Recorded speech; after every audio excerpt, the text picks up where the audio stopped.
The story begins with a sleepy boy seeing a door in front of him, flying in the air. He cautiously approached them and began to examine them, believing it to be some kind of magic or hallucination. Realizing that there should be nothing behind it, the boy, with trembling hands, grabbed the doorknob, and without expecting it, he began to be abruptly sucked into an unknown place. Trying to resist, the boy held onto the ground with his hands. Suddenly, in the doorway, he saw a corridor that had not been there before. Entering it, he immediately felt how dark it was, and asked if anyone was there. Suddenly, he heard strange sounds and immediately saw the monster that was making them. Looking at his appearance, the boy, without hesitation, rushed to run away. Closing the door, he apologized to the monster for disturbing him and said goodbye to him, hoping never to see him again. But the next moment, when he was back on the bed, he saw that the door had disappeared. Immediately after that, he heard a voice congratulating him on gaining the ability to connect the entire world into one. The boy nervously looked around, hoping to find someone who was talking to him. The voice continued to say that he was trapped, so he could not show his account, and he warned the boy to follow his advice if he did not want to die. Without explaining anything to the boy, he loudly told him to take the backpack and take the relic from there. The boy did indeed find a cursed statue of the Spirit King there, which someone had specifically thrown at him to destroy him and take his soul. Throwing the statuette away from him, the boy's memories of finding himself in the body of a schoolboy, Shen Ye, suddenly began to return. The boy gradually regained memories of his soul being burned by the statue. In his past life, he died due to rebirth, and his soul moved to another dimension and took over this body. And since he was not destroyed by the ancestral curse of the statuette, he will gain incredible power. After that, the voice told him to knock on the gate again, and after his words, the statuette crumbled in the boy's hands. Explaining, the voice said that the boy had gained the ability to unite the world into one whole, and noted that the gate remembered how polite he had been last time. The guy actually saw a message in front of him telling him to be polite, and also heard a voice telling him not to use the statuette, as they would realize he had survived and try to destroy him again. When the boy asked why he was doing this and told him all this, the voice replied that it needed him while he was still alive. Then the voice began to tell that the boy had fallen into a world of traps, precisely because of which he himself had fallen into a trap. The next moment, the voice began to fade, but the boy heard that the man asked him to help get him out of there, and that he would give him a reward for it. Left alone, Shen Ye first decided to think things over, and only then enter the gate to verify the truth of the words. But in the end, he still decided to go back through the gate, trying not to worry because that monster was still there. The guy hoped that he would be able to conclude a treaty with him and together confront the enemies. But when he re-entered the gate and saw the size of the monster, his confidence abruptly vanished. Trying not to show his fear, the guy continued to be polite and introduced himself. The skeleton continued to stare at him silently, making sounds again. Meanwhile, the boy continued to talk politely to him. But the next moment, the boy realized that the monster was unfriendly, as he barely survived, barely having time to move back. Shen Ye was very shocked and frightened by the monster's power. Meanwhile, he was getting closer and closer to him. Trying to stay away from the skeleton, the man stumbled and fell back onto the bed. Realizing that the gray title he had obtained through politeness was not working, he became angry. But the next message that the title could be obtained once a day, and he had already used up his attempt, irritated him even more. Remembering the words that death could come to him at any moment, Shen Ye resolutely set out to enter the gate again, and remembering his salesman skills, the guy tried to be polite again. But in response, the skeleton was still aggressive. Realizing that his words had no effect on the monster, the boy gave up his attempts, and already telling the truth that he wouldn't be able to devour him since he was in two worlds, Shen Ye suggested that he just talk to him. The skeleton, still continuing to glare at the boy, calmed down a little. But the boy, seeing that he was about to leave, asked him not to do so. Suddenly, he saw that the skeleton was injured and missing several bones. Realizing this, he said that people have special pills to make bones grow back. And for the first time in all that time, the skeleton spoke to the boy and confirmed his words. Still using his salesman skills, the guy took out his phone and showed off pills that would improve the condition of his bones. And trying to stay alive, the guy suggested that he get better supplements so that they could become friends. Not receiving any answer from the skeleton, the boy decided to ask again. But instead of agreeing, he saw the skeleton again about to destroy him. Holding on to the door, the boy realized he needed to think of something else. Suddenly, he saw the contract in front of him and saw a message that he was able to sign the contract. Not expecting that he would succeed, Shen Ye was very surprised. After reading who exactly he had signed the contract with, The guy was surprised by the unusual name. The skeleton talked about how it would be an equal exchange, and he hoped it would help him regain his strength. Continuing to look at the contract, Shen Ye decided to sign it. Seeing that he was called a man who had overcome the curse of evil spirits and who could travel between two worlds, the boy was overjoyed, not expecting that it all concerned him. And as soon as he signed it, he heard a voice saying that the contract had been signed. Meanwhile, in one of the houses, parents tried to surround their son Shen Ye with care after the hospital. For a boy who had been an orphan his entire past life, it was unusual for someone to care about him. Suddenly, they all heard a knock on the door. It turned out to be the police who came to them regarding the Shen Ye case. But before that, the policemen expressed their joy that the boy had managed to recover. The words about Shen Ye made the boy very angry. After all, he knew that in reality, Shen Ye was killed by a family curse. The guy was upset that someone who encounters something like this can't do anything and just follows their fate. The police did not respond to his words. But in the end, one of them decided to back up his words and said that he had information for him. He said that the hospital would be temporarily closed and there would be no more similar cases and victims. Meanwhile, Shen Ye couldn't help but notice his shoulder straps, seeing that he was a captain at such a young age. At that moment, the policeman tried to calm him down, saying that he was still a schoolboy and that he hardly had any enemies.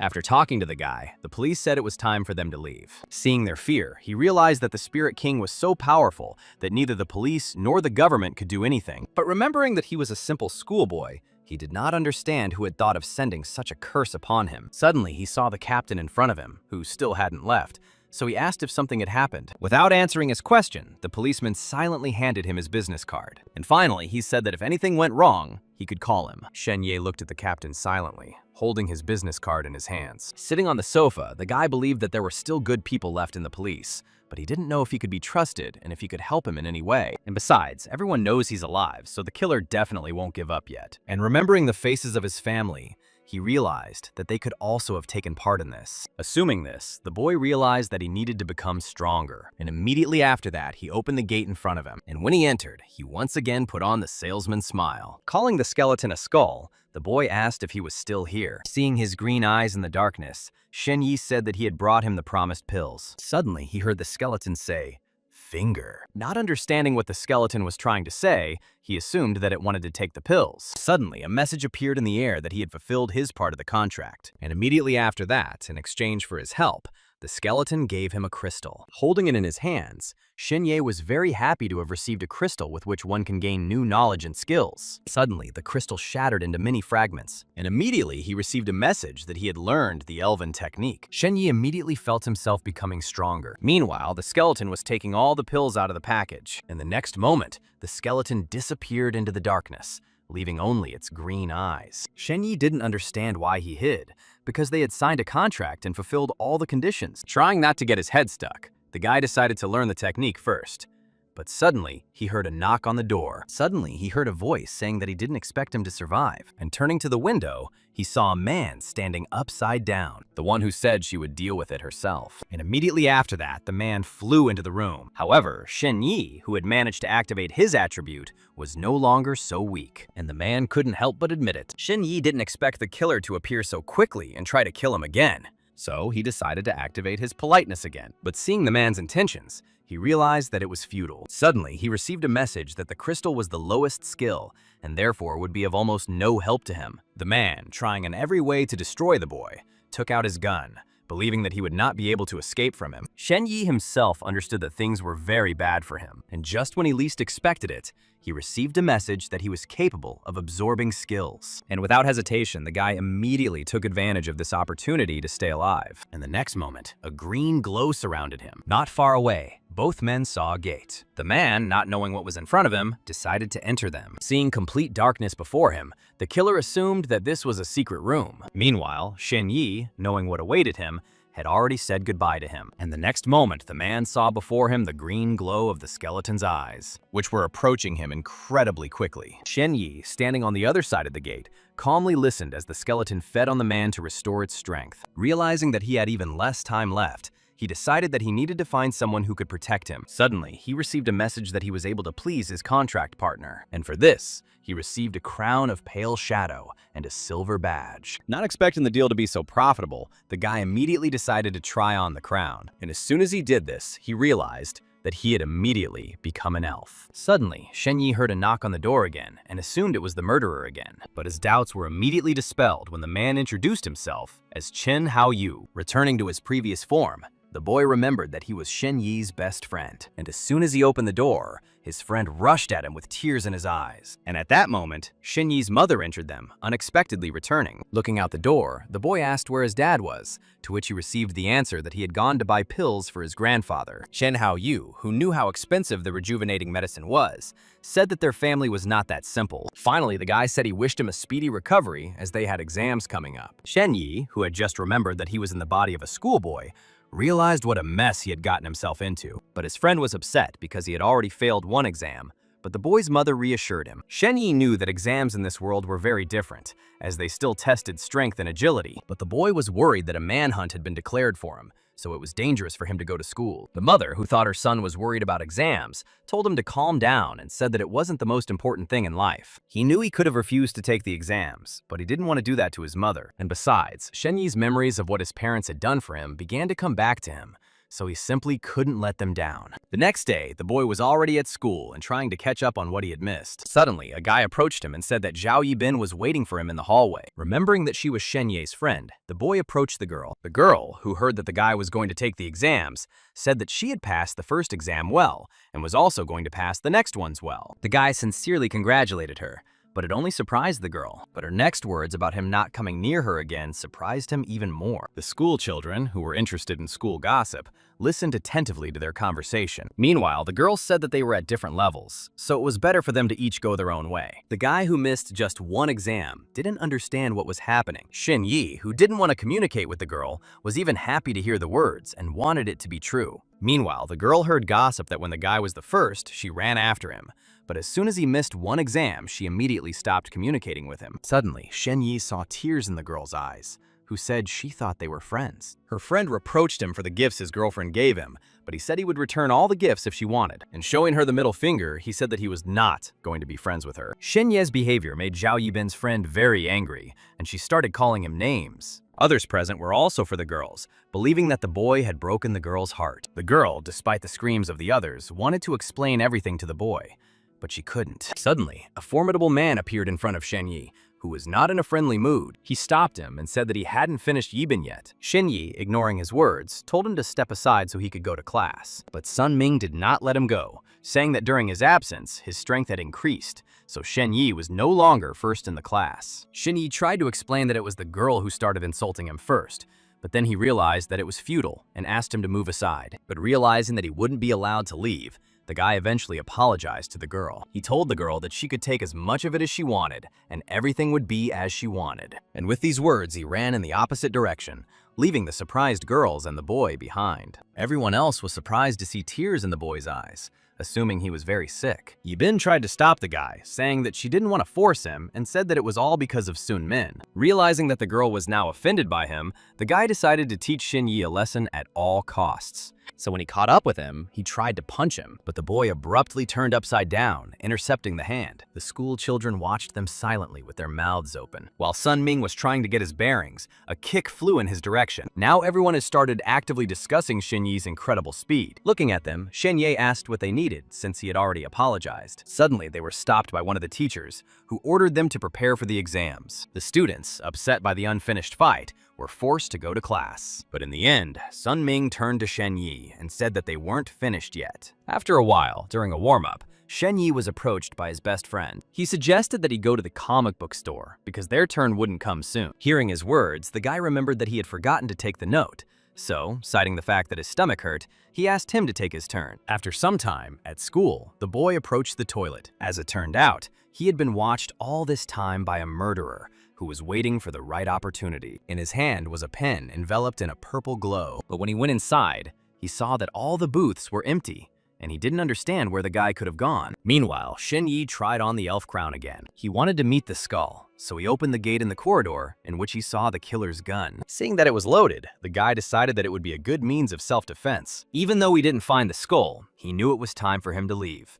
So he was about to leave, but suddenly he heard a sound. The voice said that it could do nothing for him now, so in the end, it decided to give him a gift. And immediately after his words, the guy teleported to another place. After a while, Shen Ye saw that he was in the forest. Holding his head, he assumed he was in the world of elves. The boy also held a blade in his hand, which gave him a mysterious voice. Suddenly, he heard a voice asking who was here, and within a few seconds, the other elves saw Shen Ye in front of them. But the elves were not surprised by his appearance, but on the contrary, they called him Phelan and asked where he had disappeared to, because they needed to complete a task. After apologizing, Shen Ye noticed that they also had crowns of pale shadow, and realized that they were also fake elves. Shen Ye replied that he was ready to destroy the head of the elven tribe, and at the same time wanted to fix his crown. But the shouts of other men stopped him, telling him not to touch her. One of them said that he should not even dare touch the crown, because then their true faces would be exposed, and they would be destroyed. Realizing where he had ended up, he assumed that the skeleton itself had previously been Phelan, but now it was him. Realizing that they already had to go to the settlement to the elves, one of the men told Phelan to hurry. Shen Ye, despite his strength, could barely keep up with the elves, who were running very fast. And when it got dark, the elves finally reached them. But to enter, they needed to show their orders. But what surprised Phelan the most was that he was the one who had to kill the leader. With a nervous smile on his face, he pointed at himself and asked if he really had to do this. The men, seeing the fear and doubt on his face, tensed up greatly. Realizing that he had no other choice, Phelan drew his blade and confirmed his intent to kill, because he understood that if he refused, they would simply destroy him. Shen Ye, along with the others, approached the gate and thought about how the skull had deliberately given him the crown so that he would kill the head. Meanwhile, one of the elves ordered them to show the order so he could pass, and when he was sure of their identities, he was going to lead them to the head. In front of them, the men saw a forest with a path made of planks in the middle. Alongside them, as they walked, they saw many elves with their children, and after a while, the elf led them to the door and said that the chief already knew about their visit. Shen Ye, hearing that he was told to leave and that they would wait for him, realized that he would not be allowed to escape. The guy didn't understand how he could get into such trouble, but on the other hand, if he completed the mission, he would gain supernatural power. So, without hesitation, he opened the door and stepped inside, letting the moonlight into the room. In front of him, he saw the head of the elves, who, without even turning around, continued to read a book. But eventually he got distracted and said he was glad to see a soldier from the front lines. Since the gates through which one could travel had the ability to characterize characters, he immediately saw how much had been written about the elven leader. And looking at his description, he saw only one attribute: polite person. Realizing that even the 3 men who were with him did not dare to kill him, he realized that he would not be able to do it either. Continuing to shake with fear, he promised himself that he would never forget this vile act from the skull. Meanwhile, the elf leader thanked the soldier for his work and told him he could rest. Taking the chance to teleport to another location using the gate, he did just that. And in a moment, he found himself at a festive banquet among other elves. There were people at the banquets discussing their goals. As he bit into his food, Shen Ye realized that if he did nothing further, it would lead to inevitable death. Suddenly, a girl unexpectedly approached him and asked him to dance. The girl said that it was a great honor for her to dance with a frontline hero. Shen Ye would have danced with her all his life, but he understood that his accomplices would not let him do it. After the dance, the girl tried in every way to get the guy talking. And finally, only after the dance did the girl introduce herself to Lenny. And as a thank you for the dance, the girl decided to immediately give him a gift. And she did it right away, saying that he danced quite well. Suddenly, the elf gathered at the table and decided to show everyone a trick. He said that he was human, so he would be able to change his form and appearance. The elves, who had never seen humans before, were intrigued by his words. But his accomplices were not very happy with this turn of events, not understanding what Phelan was doing. He told everyone to watch and at the same time removed the crown from his head. He threw it straight towards Lenny, who was staring at him in fascination. All the elves were delighted with the boy's trick. And right after that, the guy said that he could always become a human when he took off his crown. And pointing to his accomplices, he said that they could also do such a trick if they also removed the crown. But he added that if they removed the crown, they would become not human, but evil spirits. In an instant, the smile on the elves' faces disappeared, and they looked aggressively at the boys. And the very next moment, spears were pointed in their direction, threatening to remove the crown. Meanwhile, the boy was already opening his gate to leave the elves, who didn't want it so much. While the elves' hands tried to hold him back, Shen Ye said goodbye to Ms. Lenny. And the next moment, there was emptiness in the boy's place, which again surprised the elves. But the most upset was Mrs. Lenny, who really enjoyed spending time with the boy. Meanwhile, the evil spirit was already bound by vines and could not get out. Suddenly, an unknown force pulled them even further into the vines. He said it was ironic because they didn't expect the person to work for two parties. One of the evil spirits tried to deceive again, saying that it was not true and they even had orders. But the next moment, the crown was removed from his head and his true nature was revealed. The head immediately guessed that the crown had concealment magic, so he couldn't help but admit that it was brilliant. And even though Shen Ye wasn't around, he said he owed him. Everyone turned in the direction the leader was looking, but they saw no one there. Meanwhile, the boy in the hallway tried to catch his breath, realizing that he should be more careful. Suddenly, the boy saw a skeleton he had never expected to meet again. Shen Ye immediately started yelling at him that while he was barely surviving there, he was banking here. The skeleton, who was surprised that he was still alive, spoke to him in human language for the first time, thereby making it clear that he had understood him perfectly all this time. The skeleton tried to ask the boy how he managed to survive, but the boy had no intention of doing so. Showing his middle finger, he read the message that the contracting partner's party wanted to give him a gift. But this angered the guy even more, who wasn't going to sell himself to him. The skeleton, giving the boy a crystal of terrible imitation, said that if he had gone instead of him, he would have already died. Hearing how useful and valuable this crystal was, the boy decided to forgive the skeleton, but for the first and last time. Suddenly, the skeleton found itself on a broken throne, surrounded by a purple glow. At the same time, 3 different things flew towards the boy, from which he had to choose one. The skeleton said he could choose any talent and appropriate it for himself. Dark Whisper is used to ask or call upon the dead who may have something to say. The holy skeleton body will help avoid death, but only for a while. Reviving the dead can bring anyone back to life. Looking at them all, the boy analyzed which one would be most useful to him, and grabbing the green crystal, he realized that only by possessing information could he destroy the enemy. And at that moment, the purple glow in the room changed to green. The skeleton was genuinely surprised by the guy's choice. After all, in his memory, none of them chose the first subject, only the third. And now it's time to tell exactly how he managed to survive. After hearing the story, the skeleton said that the elf should have been the primary victim. And when he learned that the 3 evil ones were now in the captivity of the elves, he realized that they would threaten him and realized that this was his last chance. And with these words, he left the surprised boy without explaining anything. Shen Ye, trying not to clutter his head with other people's problems, decided to deal with his own first. And without expecting it, he received the attribute Independence. Seeing that it was already green quality, the boy was delighted. At the same time, a bracelet appeared on his arm, given to him by Lenny, which will increase his intelligence. And already while walking around the school, he realized that he needed to hide the bracelet away from others. And after a while, it was his turn to show his skills. His friend tried his best to pass the test. Shen Ye tried his best to support Chen Haoyu. Thanking for the support, the guy said that he would handle everything. But within a second, he missed one obstacle, and now he lost. The coach told the boy to be happy that this was not the real exam yet, and said that now it was Shen Ye's turn. The guy confidently stood at the starting line and waited for the start. And as soon as the start sounded, the boy immediately set off, bypassing all obstacles. The others present couldn't help but notice that the guy was acting relaxed and overcoming all obstacles, despite the fact that he had been in the hospital for a long time. Meanwhile, Shen Ye is glad that the obstacles were not so difficult. Meanwhile, 2 men were watching him. One of them, assessing his skills and abilities, said that he would give him a chance if he successfully passed the exam. Meanwhile, the guy had already completed and passed all the obstacles. Even the coach was moved, since the boy's result was the highest, and he himself felt sorry that the boy had missed the first exam. His friend offered him something to eat, but before that, Shen Ye suggested he go wash up. Meanwhile, the guy decided to go to the library to better prepare for the exams, but the amount of information gave him a headache. Suddenly, a kick scattered all his books and lifted Shen Ye's desk into the air. Upon seeing Sun Ming, the boy asked him if Zhao Yibin had told him to come to her. Hearing the question, the guy angrily told him not to even dare say her name, and in the presence of other school children,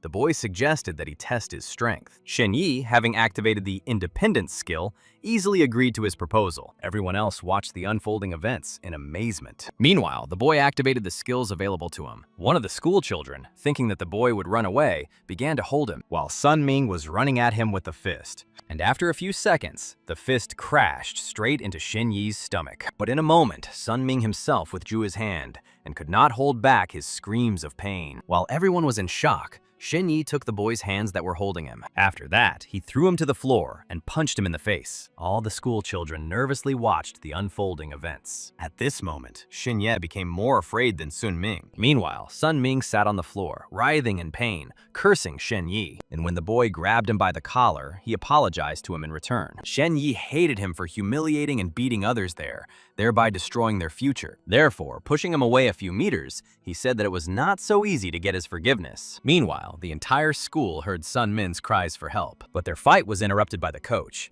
who had recently given them an exam. The first thing he saw when he entered the classroom were the bodies of unconscious students writhing in pain. Despite the tears on the boy's face, the teacher said he wouldn't believe him because he knew he was the one who beat them. Zhao Yibin, who was also watching the fight, realized that she had miscalculated. She didn't even think that they wouldn't be able to handle Shen Ye. Looking at her phone screen, she said it wasn't over yet. Then, suddenly, her friend asked if she had any regrets. She was slow to answer the question, remembering that if she had continued to behave herself, they might still be friends. But now her goal has been achieved, because of the fight, Shen Ye will not be allowed to take the exams, and she will have no competitors left. The girl tried to reassure herself that she had a bright future, unlike him. And in the end, she answered her friend's question by saying that she had no idea what a scoundrel Shen Ye was. Suddenly, she saw that Sun Ming had come to his senses and was looking straight at her. Looking at the way he continued to look at her, the girl assumed that he wanted to drag her into all this as well, so she mentally told him to shut up and not open his mouth. The girl continued to look at him while he was being taken to the hospital, and immediately after that, she ran away in tears and screamed that she would call the police for what Shen Ye had done to Sun Ming. While the teacher was trying to resolve the situation without the police,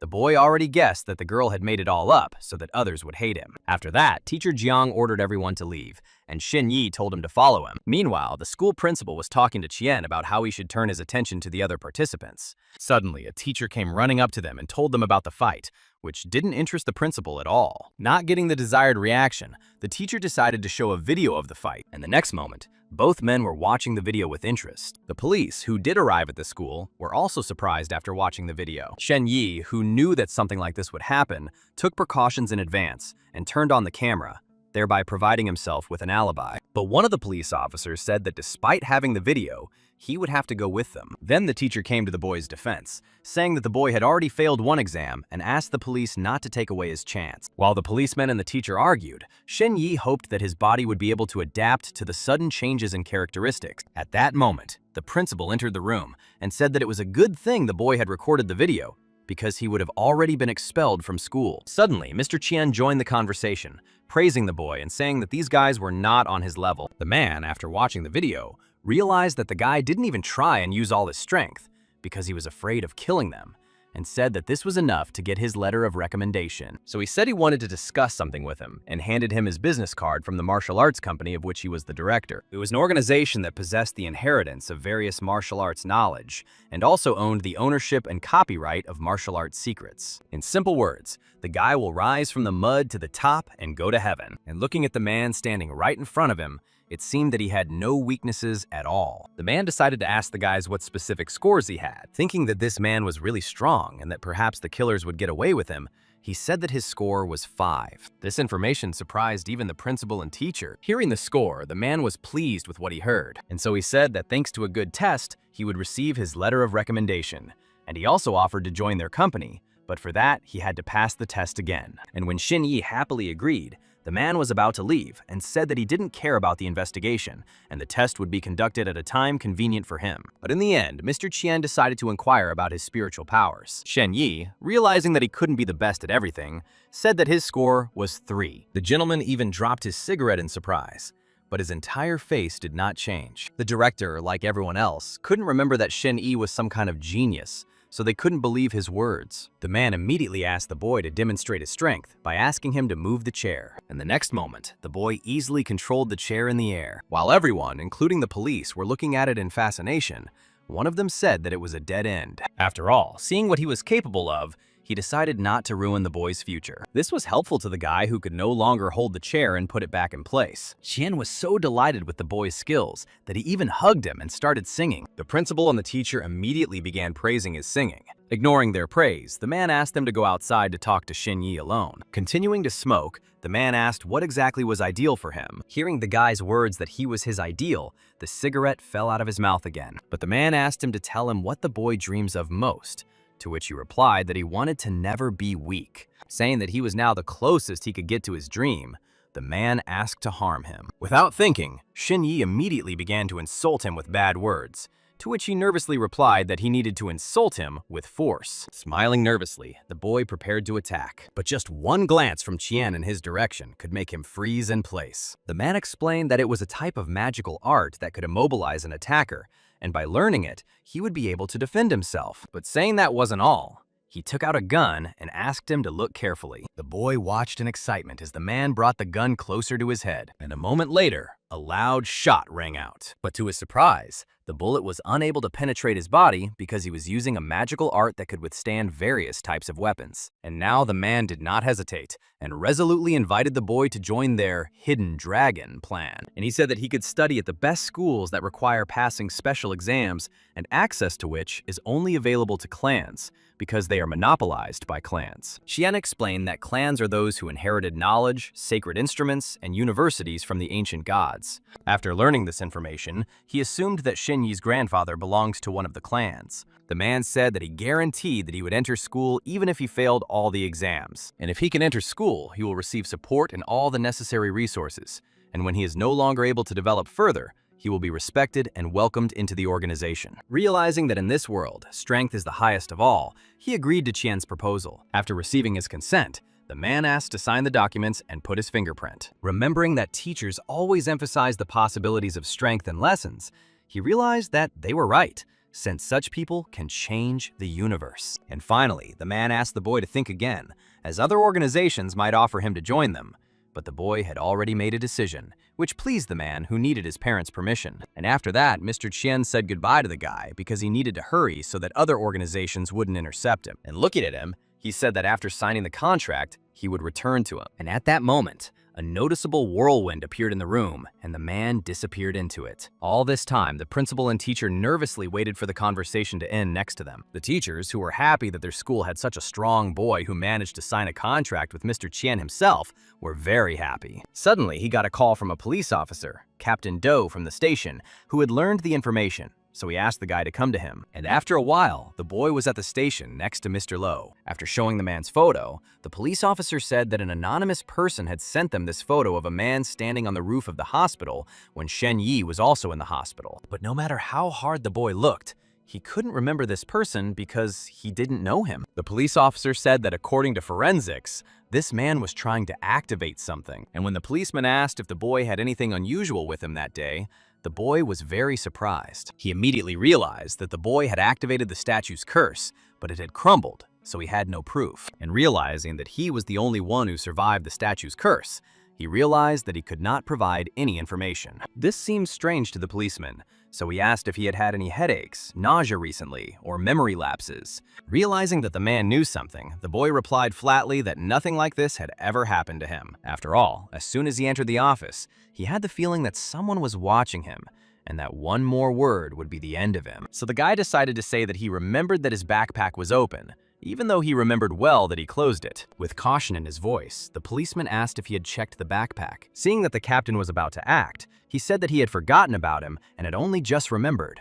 And since he needed to be ready to escape at any moment, the boy activated his agility. But despite the fact that the captain could suppress his strength, the boy still decided to run away. Suddenly, a notification came to the captain's phone. Realizing that he needed to leave the office, the guy suggested that the man answer the call. The policeman, telling him not to even flinch, continued to look at him and answered the call. Suddenly, his face changed dramatically as soon as he heard the warning that he would soon die. And at that very moment, the captain's body began to emit a bright red glow. Shen Ye assumed that it was an assassin and was about to attack the captain. Continuing to look at the policeman, the boy remembered that this was the very technique that Mr. Qian had been talking about. In the next moment, the policeman, breaking the window, jumped out into the street. And a moment later, a siren sounded, warning that an unknown entity had entered the station and asking everyone to find a safe place. Looking out the window, the boy saw the ocean in front of him, which surprised him greatly since just a moment ago he had been near the police station. Looking back, he saw the man from the photo the policeman was showing him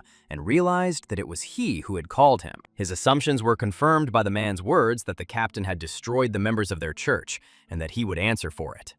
And in a moment, Shen Ye found himself back at the station, realizing that the captain had stayed with that man by the ocean. And as soon as he moved into the office, he felt as if a ghost was watching him. And at that very moment, his talent, the Whisper of Darkness, was activated. Suddenly, Shen Ye heard someone thanking him. Looking around, he tried to find who was talking to him. Meanwhile, the voice said that he didn't expect to be able to return to his body. And suddenly, Shen Ye recognized a very familiar voice. While the voice continued to sound, the boy, with trembling hands, opened the closet door, and inside he saw the wounded Captain Law. He immediately explained that the man in the photo had killed him, and it was he who assumed his appearance to infiltrate the police station. Shen Ye, unlike the captain, knew that the man was trying to understand how he managed to survive. Captain Law, learning that they had just been near the sea, explained that it was called an anomaly, when two worlds touch each other and one of them could take some people. When the boy asked what a disaster was, the man explained that it was a creature from another world that uses various techniques to suddenly appear in the main world. Suddenly, the policeman asked about the city of Wuxiangnan, which, according to legend,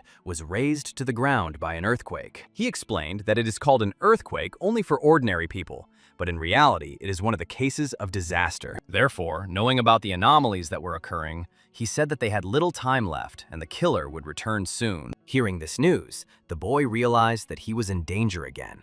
At the same time, the captain said that he needed to go to the 3rd floor and get his weapon. But before that, the guy had to write down a huge password to gain access to the weapons room. And finally, before the soul completely left the policeman's body, he said that he needed to hurry in order to have time to protect himself. Looking at the now silent body, he understood why the police didn't want to take on a case that would cost them their lives. And finally, he put his cap on the captain and thought that the only thing he could do was follow all the captain's orders. And closing the closet door, he realized that right now, with his current strength, he wouldn't be able to avenge the captain. But in the future, he would do everything to make it happen. And so that the captain could rest in peace, he promised himself this. And suddenly a voice called out to him, informing him that an anomaly had occurred and that he was being asked to go downstairs. But after a while, police officers entered the room and said that we needed to follow them to undergo a search. After that, one of the policemen ordered the others to leave, saying that he would deal with Captain Luo and Shen Ye himself. Trying to lure the boy out, the policeman said he knew the captain had been taken by some inhuman force, but added that he was safe now. Hearing no response, the policeman continued walking around the station, and in order not to waste time, the policeman quickly searched the room. Ultimately, finding no one, the man assumed that Shen Ye had escaped. The man was furious that he was able to take the lives of many people, but could not cope with a 15-year-old teenager. Therefore, Captain Wang decided to act differently and announced to the other police officers that he suspected that Shen Ye was involved in this incident and ordered him to be detained. And as soon as the man left the room, a door appeared on one of the walls. Shen Ye, without leaving the door, was already convinced that the murderer had accomplices. Of course, the boy could stay in the world of horrors forever and be safe there, but then the criminals would not be punished. So he decided he needed to get up to the 3rd floor and tell them all about it. After some time, the guy managed to get to the 3rd floor through the window and saw that there was no one around him. Having found where the weapons were stored, the guy took out his piece of paper and began entering the password. Suddenly, the boy froze in surprise when he heard a voice behind him. It was Captain Wang, who asked the boy what was going on here. Continuing to write code, the guy said that the teacher gave him several problems to solve to prepare for the exam. But the policeman did not believe the boy's words, because he knew that next to them was an emergency device that connected the central control of the world. Realizing this, the policeman was about to stop the guy from entering the password, but he didn't have time to do it. Realizing that he had no other chance, he created a gate in front of him, intending to escape. The appearance of the gate left the policeman in a dead end, as he had not expected such abilities. Shen Ye is lucky that the gate reacts to environmental changes. Otherwise, he would have been dead a long time ago.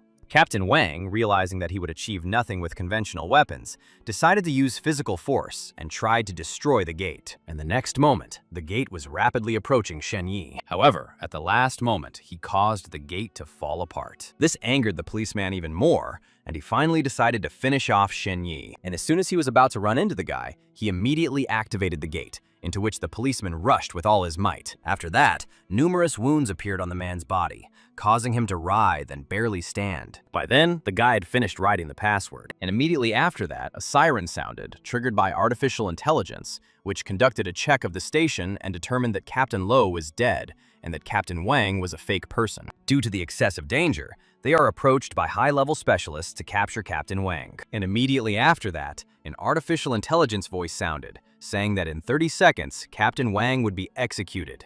but he replied that this would never happen. Realizing that there was some truth in his words and that this was a direct threat to him, the boy decided to open the gate and escape through it. Guessing about his crime, he grabbed his hand, preventing him from escaping. During the escape attempt, the countdown to the criminal's execution continued, and as soon as the man wanted to hit Shen Ye, he couldn't do it because he was protected by a layer. And the next moment, Shen Ye saw Mr. Qian in front of him. Shen Ye was glad to be alive and sincerely thanked the man for it. And already being in another office, the man said that he could take care of everything, but he had to tell the truth about the password, that it had come to him from Captain Law. Upon hearing how the boy learned the password, Mr. Qian said that the captain guessed that he was being pursued by an organization that was causing anomalies. Hearing this news, the boy felt even more sorry for the captain. Mr. Qian, lighting the cigarette, said that he was also sorry, as he had known him for some time and knew how he upheld justice, which was what ruined him. And he immediately added that he was lucky to stay alive because the hired killer almost killed him. Shen Ye, knowing how skilled the killer was, understood that this man was rich, but the men did not understand why they needed a 15-year-old schoolboy. Then Shen Ye asked about Kunlun and why he didn't ask him to help. Holding a cigarette, he explained that it was an intelligent government system that only worked when a person entered a password. And the man immediately explained that Captain Law had not asked him for help because he was unaware of the problems with the weapons. He then added that Captain Law's hand, which was his weapon, was infected with a virus, which made it impossible to launch. But as soon as Captain Law died, everything returned to normal. After that, he said that Shen Ye was now part of their team, and he would like to teach him a lesson today. And this lesson was that you should always be careful with people, because they can turn out to be real monsters. Shen Ye said he would never forget it. And finally, after putting out his cigarette, Mr. Qian said that he had already arranged to meet his parents, and that they were waiting for them. And as they were walking down the corridor, the guy asked what would happen to the people who remained in the anomaly, to which the man replied that more professional people would deal with them. And he argued his refusal to participate in this case by saying that he saw that the man had turned into a monster when he came out of the anomaly, but his appearance was fine. Suddenly, Mr. Qian stopped, remembering Captain Luo's name. He called one person and asked them to check Captain Luo's relationship with the girl Xiao Mengyu. And as soon as he received the information he needed, surprise and fear immediately appeared on his face. Looking at the man's reaction, the guy realized that this girl, who was unknown to him, was somehow connected to Captain Law. After a while, they all met together with Shen Ye's parents and started talking about agreeing to the contract. And after asking Mr. Qian to leave them alone to discuss the decision, the parents admitted that they belonged to a family from one of the clans. Shen Ye had guessed from the very beginning that the Shen family had ancient artifacts, and was not as simple as it seemed. His mother explained that one day his father lost his strength, so he left the family.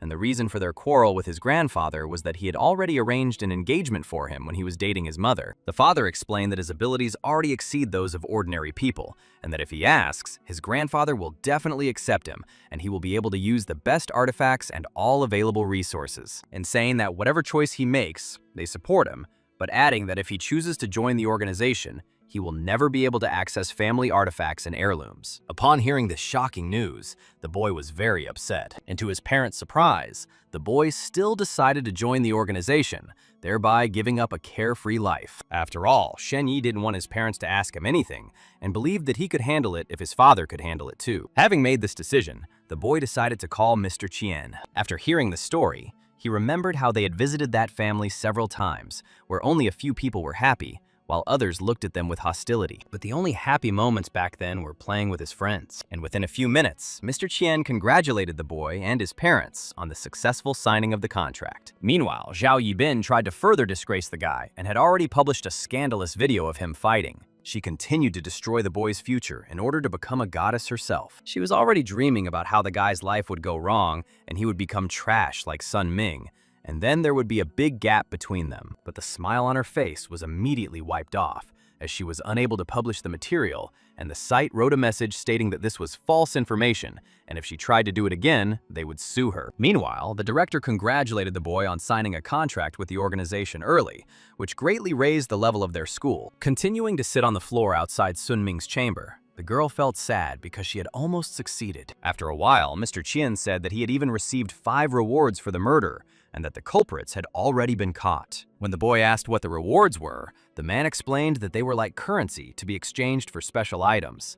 But since he had not yet joined their organization at the time, he was left with empty pockets. But contrary to the man's words, the guy received a message on his phone that the management had adopted the incentive method and that his reward had been sent to the company building. And after some time, upon arriving at the right floor, Mr. Chien said that he could feel at home and that he would be paid a certain amount of money every month. Suddenly, a girl appeared in front of him, introducing herself as Su Menglin and congratulating him on joining their company. She also added that she had prepared concert tickets for him and would be waiting for him. While watching the screen, the guy remembered that Shen Ye really liked this actress. Looking around the room, the boy couldn't help but notice that all the things were chosen to his taste. And going out onto the balcony, the guy couldn't help but admire the view. As he continued to stand, he realized that he needed to become stronger in order to pass the entrance exams. And after a while, the boy decided to enter the gate again. And the first thing he saw was the destroyed body of a skeleton. Wanting not to go inside, the boy remembered that he needed to enter properly so that it wouldn't affect his attributes. By then, the skeleton had noticed Shen Ye's presence and asked him for help, saying he was dying. Shen Ye nervously said that he was not a doctor and could not help him, and added that he did not have the medicine he had given him with him at the moment. Realizing that he was doomed to death, the skeleton even began to cry. Shen Ye, realizing that the skeleton could still be useful to him in the future, said he would try to help him. But when more than 2 hours had passed, the skeleton had already lost all hope of rescue. Suddenly, he saw a tired Shen Ye in front of him and asked what nonsense he was doing. Shen Ye, despite the skeleton's words, said that he spent all his money on a vat containing a solution that would help him recover. But to do so, he needed to climb inside. Suddenly, Shen Ye saw that the ceiling was beginning to collapse. The skeleton explained that humans and elves were approaching them, as there was a secret passage here, and outside was their cemetery, which the elves were attacking. Realizing that he would not have time to recover, the skeleton threw the boy a spatial ring and ordered him to put it on. And immediately after that, the skeleton began to speak in a language the boy could not understand. Meanwhile, the gate was increasingly crumbling, so the guy decided to close them for a while so they wouldn't destroy him. When asked by the skeleton who was in the ring what the ring was, he explained that it was a ring that could keep the living, but since he was a spirit, he was able to do that too. Realizing that this was no ordinary skeleton and that he had many dungeons in his closet, he said that since he had saved him, he now owed him. Hearing Shen Ye's request that he wanted to enter his world, the skeleton thought the boy had gone crazy, as there was real madness going on there. At the same time, the boy moved the skeleton into a vat of liquid, which gradually restored its strength. But due to the skeleton's limited strength, he explained that Shen Ye had to pretend to be a dead warrior, and he could only get him items that would hide his human nature. But seeing the condition of these weapons and armor, the boy assumed that the skeleton was collecting them at a landfill, and in the end, Shen Ye found a suitable suit of armor for himself. To complete the image, the skeleton ordered him to wear a mask, and he explained that this was so that others would not be able to accurately find out his true identity. And now the boy looked like a real dead warrior. And when the boy was about to leave, the skeleton shouted that he shouldn't even dare to die, because if the ring on his hand was stolen, he would be caught immediately. Shen Ye, leaving the skeleton, said that he would try not to die, but the skeleton no longer heard his words. And when he entered the corridor again, he saw how everything around him had been destroyed. Remembering how he had received the sword from the elves last time, he realized that now it would be very useful for protection. Trying to make his way further, the boy wearily passed all the landslides, and the next thing he saw were several spears being aimed in his direction. Seeing people instead of the undead, the boy assumed that the people had won after all. So in order to stay alive, the boy took off his mask and said that he was also human. But no one believed him, and one of the men had already swung his sword at him to destroy him. However, at the last moment, Shen Ye pulled out his blade and stopped the man's attack. The man immediately recognized the Light of the Night blade. Shen Ye himself did not know then that only a human could possess and use this blade. Therefore, ordering the soldiers to investigate the remains of the undead further, he offered the boy his hand. After that, he asked if he needed their help. Shen Ye noticed that the man kept looking at his mask. Assuming that the skeleton had framed him, the boy decided not to refuse to help the man. Hearing this, the man decided to give the boy a fighting bag. After taking the bag and thanking him for it, he heard the man introduce himself as Lo Man. Meanwhile, one of the soldiers ordered everyone to stand back. A man on horseback appeared in front of them, asking Lomega how much more time he would waste because they needed to hurry. And upon hearing the man say that he had met the boy outside the tomb, the man ordered him to be captured, even though he had the Light of the Night blade. Shen Ye was aggressive and asked what his goal was. The man, angered by the boy's words, said that he was the lord of the palace, and no one dared to speak to him like that. Despite the fact that daggers were again pointed in his direction, The boy behaved defiantly, and after another insult, the man ordered him to be destroyed. But at that very moment, a gate appeared near Shen Ye, through which he successfully escaped death, and no one understood where he could have gone. The Lord, who did not understand where the boy could have gone, heard the explanation that according to some reports, there was a secret passage here. One of them suggested that Shen Ye was a hired assassin being used for assassination, and now the Lord had angered one of them. Hearing this suggestion, fear immediately appeared on the man's face, so he quickly started moving in the other direction and ordered the others to retreat as well. Meanwhile, Shen Ye returned to his apartment, which was provided to him by the organization. Shen Ye, still angry at the man, remembered how the skeleton had framed him and started yelling at him. Suddenly, the boy received a message that he had regained independence, and that if he gained it a third time, it would unlock access to hidden skills. And now he was wondering how he could do it. Shen Ye nervously began to recall in detail all the events when he received the independence skill and what he did to achieve it. And suddenly, he was informed that a relative of Captain Law had come to see him. When Zhao Menyu introduced herself as Captain Luo's sister, Shen Ye immediately saw that her name was Great Swordswoman. Noticing that he had never seen such an assessment, he assumed that Mr. Chen was talking about this girl when he was on the phone. Shaking hands, the girl said that she knew that her brother had tracked down his killer and that his colleagues had broken his weapon, which was why he died. And then the girl coldly and indifferently added that she had destroyed them. Hearing that this girl was able to handle people who were being treated by highly qualified specialists, the guy walked away from her in fear. The girl then continued to talk about how her brother was a person with disabilities, and she hoped he would find a job and start a family. Shen Ye, listening to this story, did not understand what kind of limitations the girl was talking about. The girl, looking at the boy's surprised face, asked why if others could insult him, why couldn't she? Shen Ye waved his hands in protest, saying that it was her business, and asked if she would be arrested for it. Remembering that the guy was from an aristocratic family but had never lived there, she explained that their family was also aristocratic, so no one could do or say anything to her. After that, the girl continued to say that the killer didn't even know who exactly and which family member he killed. Later, the girl explained that she had come to him to ask if he had any suspicions about who had tried to kill him, because she also wanted to deal with him. Shen Ye, not understanding why she needed this, since she had already avenged her brother's death, said he had no leads. Taking out the sword, the girl said that this was not enough for her, and that in addition to the murderers, she also wanted to kill the customers. After that, the sky was filled with a purple glow, and a black crack appeared in the middle of the sky. Shen Ye, looking at the crack, could not believe that the girl was able to make this sword, which he did not even notice at first. Seeing the boy's hesitation, the girl told him to think about it, and remind him that since he was from an aristocratic family and could have many enemies, she added that he could always count on her. Shen Ye explained that their family had long ago severed all ties with the aristocracy, but said that he had heard strange sounds in the hospital. Hearing the boy's suggestion that someone might have been eavesdropping on them,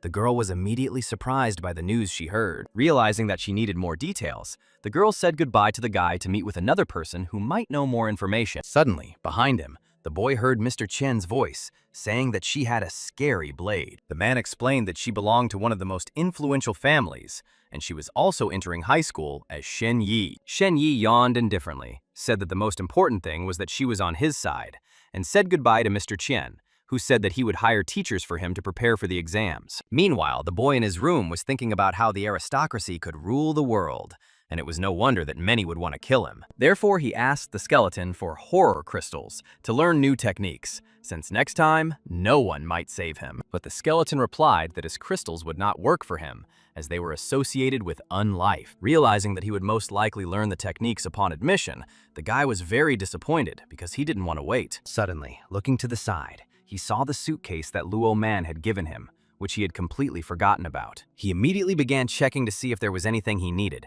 tossing aside the first aid kit and dry rations. And finally, a smile appeared on his face when he found the Crystal of Horrors inside. Shen Ye hoped that he would learn some good skill from him, but to the boy's great disappointment, he didn't get a skill, but something else altogether. But the guy wasn't even going to give up, and decided to go to another world again to find something new. Therefore, having asked the skeleton for human armor, the boy was about to set off into the skeleton's world, captured by humans. When the boys asked what kind of crystals he was holding in his hand, the skeleton explains that he would need them later. Not understanding why the skeleton was so kind, he explained that he wanted to thank him for his kindness. But when Shen Ye said that he didn't even intend to do it in the first place, the skeleton admitted that he wanted him to succeed and found him materials that would help him recover faster. And eventually, after some time, the boy found himself on the battlefield, where there were many wounded or already motionless bodies. At that time, the soldiers were searching among the dead for wounded soldiers to help. Shen Ye calmly watched this, having hidden in advance. Realizing that the soldiers would still be on the battlefield for some time,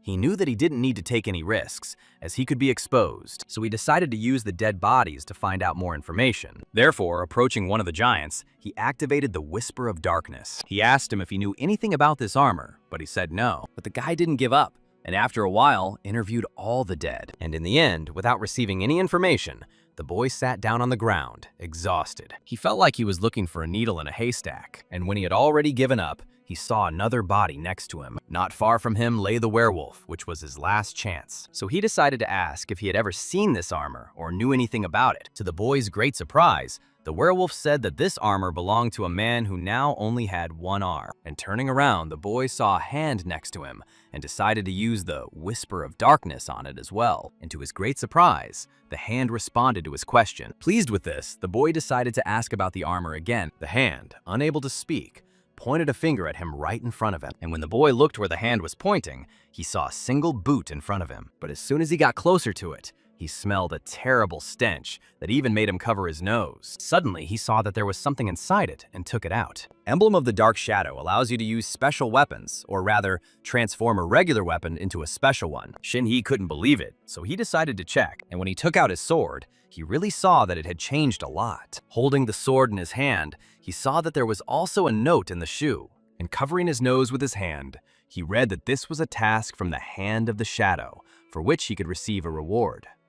And trying to get a reward for telling the secrets of the undead, he decided to use the Shadow of Horrors crystal. But to their great surprise, none of the undead knew any secrets about themselves. And only now did Shen Ye realize how problematic this was. Suddenly, he heard the skeleton's voice again, saying that he could give him information. At this point, Shen Ye mentioned that he had his own undead, but asked if he was sure since it was about his own clan. Smiling at the boy's question, the skeleton said that he was offended by them, so he would tell some secrets. Shen Ye, upon hearing his words, remembered that it was indeed not easy for him to live among the undead, and in order not to become a suspect, the guy asked for the usual information, and learned that the undead were using new components to improve their weapons. This information was not as valuable as the guy thought, since some high-ranking people know about it, but are not going to talk yet. Shen Ye was pleased that he would receive the award, even without having done anything. Seeing a camp not far from him, he decided that he needed to go there, because the task came from there. At that moment, the skeleton suggested that he pretend to be wounded so that he would be found. And only now did he learn that people's medicine is the best, compared to others. And he also learned that it takes money. And the skeleton immediately added that the undead causes those who are almost dead to commit suicide. After all, to help the wounded undead, they need a certain spell and a sacrifice in the form of humans. But the problem for the boys was that he had no money at all. But suddenly, the skeleton said he had money. Continuing to stand next to the giant, an idea came to Shen Ye. The skeleton, not understanding what the guy who had increased his strength was going to do, simply watched him. Shen Ye, not reacting to the skeleton's surprised voice, asked him to help him make a sound if he was unconscious. And at that moment, he threw a giant thing at him, which flattened him to the ground. But the boy felt the pain and didn't faint from it, so he screamed without the help of the skeleton. The skeleton, who didn't understand why he was doing all this, asked this guy, and Shen Ye in response asked if he didn't like his game. Meanwhile, Shen Ye continued to pretend to be injured, begging for help, and eventually one of the warriors heard his screams and reported them to the others. So they immediately set off in his direction. And after a while, the girl was reciting a spell in an unknown language next to the boy's motionless body. And this guy turned out to be the unconscious Shen Ye. Within a few minutes, his condition improved, and he began to regain consciousness. Immediately after that, the girl bowed to the Lord and said that she had completed her healing. And after the boy came to his senses, a gentleman approached him and said that he was now safe and among people. The man introduced himself as Prince Lane and asked if the emblem on his shield really meant that he served Lord Lane. Shen Ye, continuing to pretend, said that he was glad that he had been found, and added that the city was overrun with undead, and people needed to be sent to help. After that, the elderly man took a crystal that contained a message for them, which Shen Ye was to deliver. And eventually, they received a message that the Lord of Lane was asking for help, that someone send troops, and for this, he would reward them generously. And upon hearing the true voice of the Lord, They realized that the boy was not lying. Prince Lane, realizing that the boy was one of his own, said that Lane was now completely defeated and that he had miraculously remained alive. Hearing the news, Shen Ye even had tears in his eyes. And after that, while continuing to lie, Shen Ye remembered his family who had stayed there, so the boy began to cry a lot. Prince Lane understood that the boy needed to rest because he had been through so much during this time. The death of his loved ones, and the blow of the stone hammer. But upon hearing that the prince was going to send him to a safe place, the boy froze abruptly, because he needed to convey information about the undead, and for this, he needed to stay here for a while. Therefore, to the prince's great surprise, Shen Ye asked to stay in the camp, and to make sure his reason was true, he said with anger on his face that he wanted to avenge the deaths of his loved ones and drive the undead out of Lane himself. At this moment, others present watched, sincerely believing his words. The words he heard surprised the prince even more and confirmed his thoughts that this boy was extremely brave and strong despite his young age. And when the prince asked if he had any unusual skills, the boy quickly replied that he ran like no one else did, and intending to confirm his words, the boy, despite his fatigue, left the tent. And to the great surprise of the soldiers, who remembered what the boy had been like a few hours ago, they saw the boy run swiftly past them. And at the end, trying to catch his breath, the boy asked again if he could stay in the camp. Even the others present asked the prince to let the boy stay with them. And suddenly one of the girls approached the guy and asked where he got this bracelet. Shen Ye replied that it was a gift from his elf girlfriend. The girl immediately touched the bracelet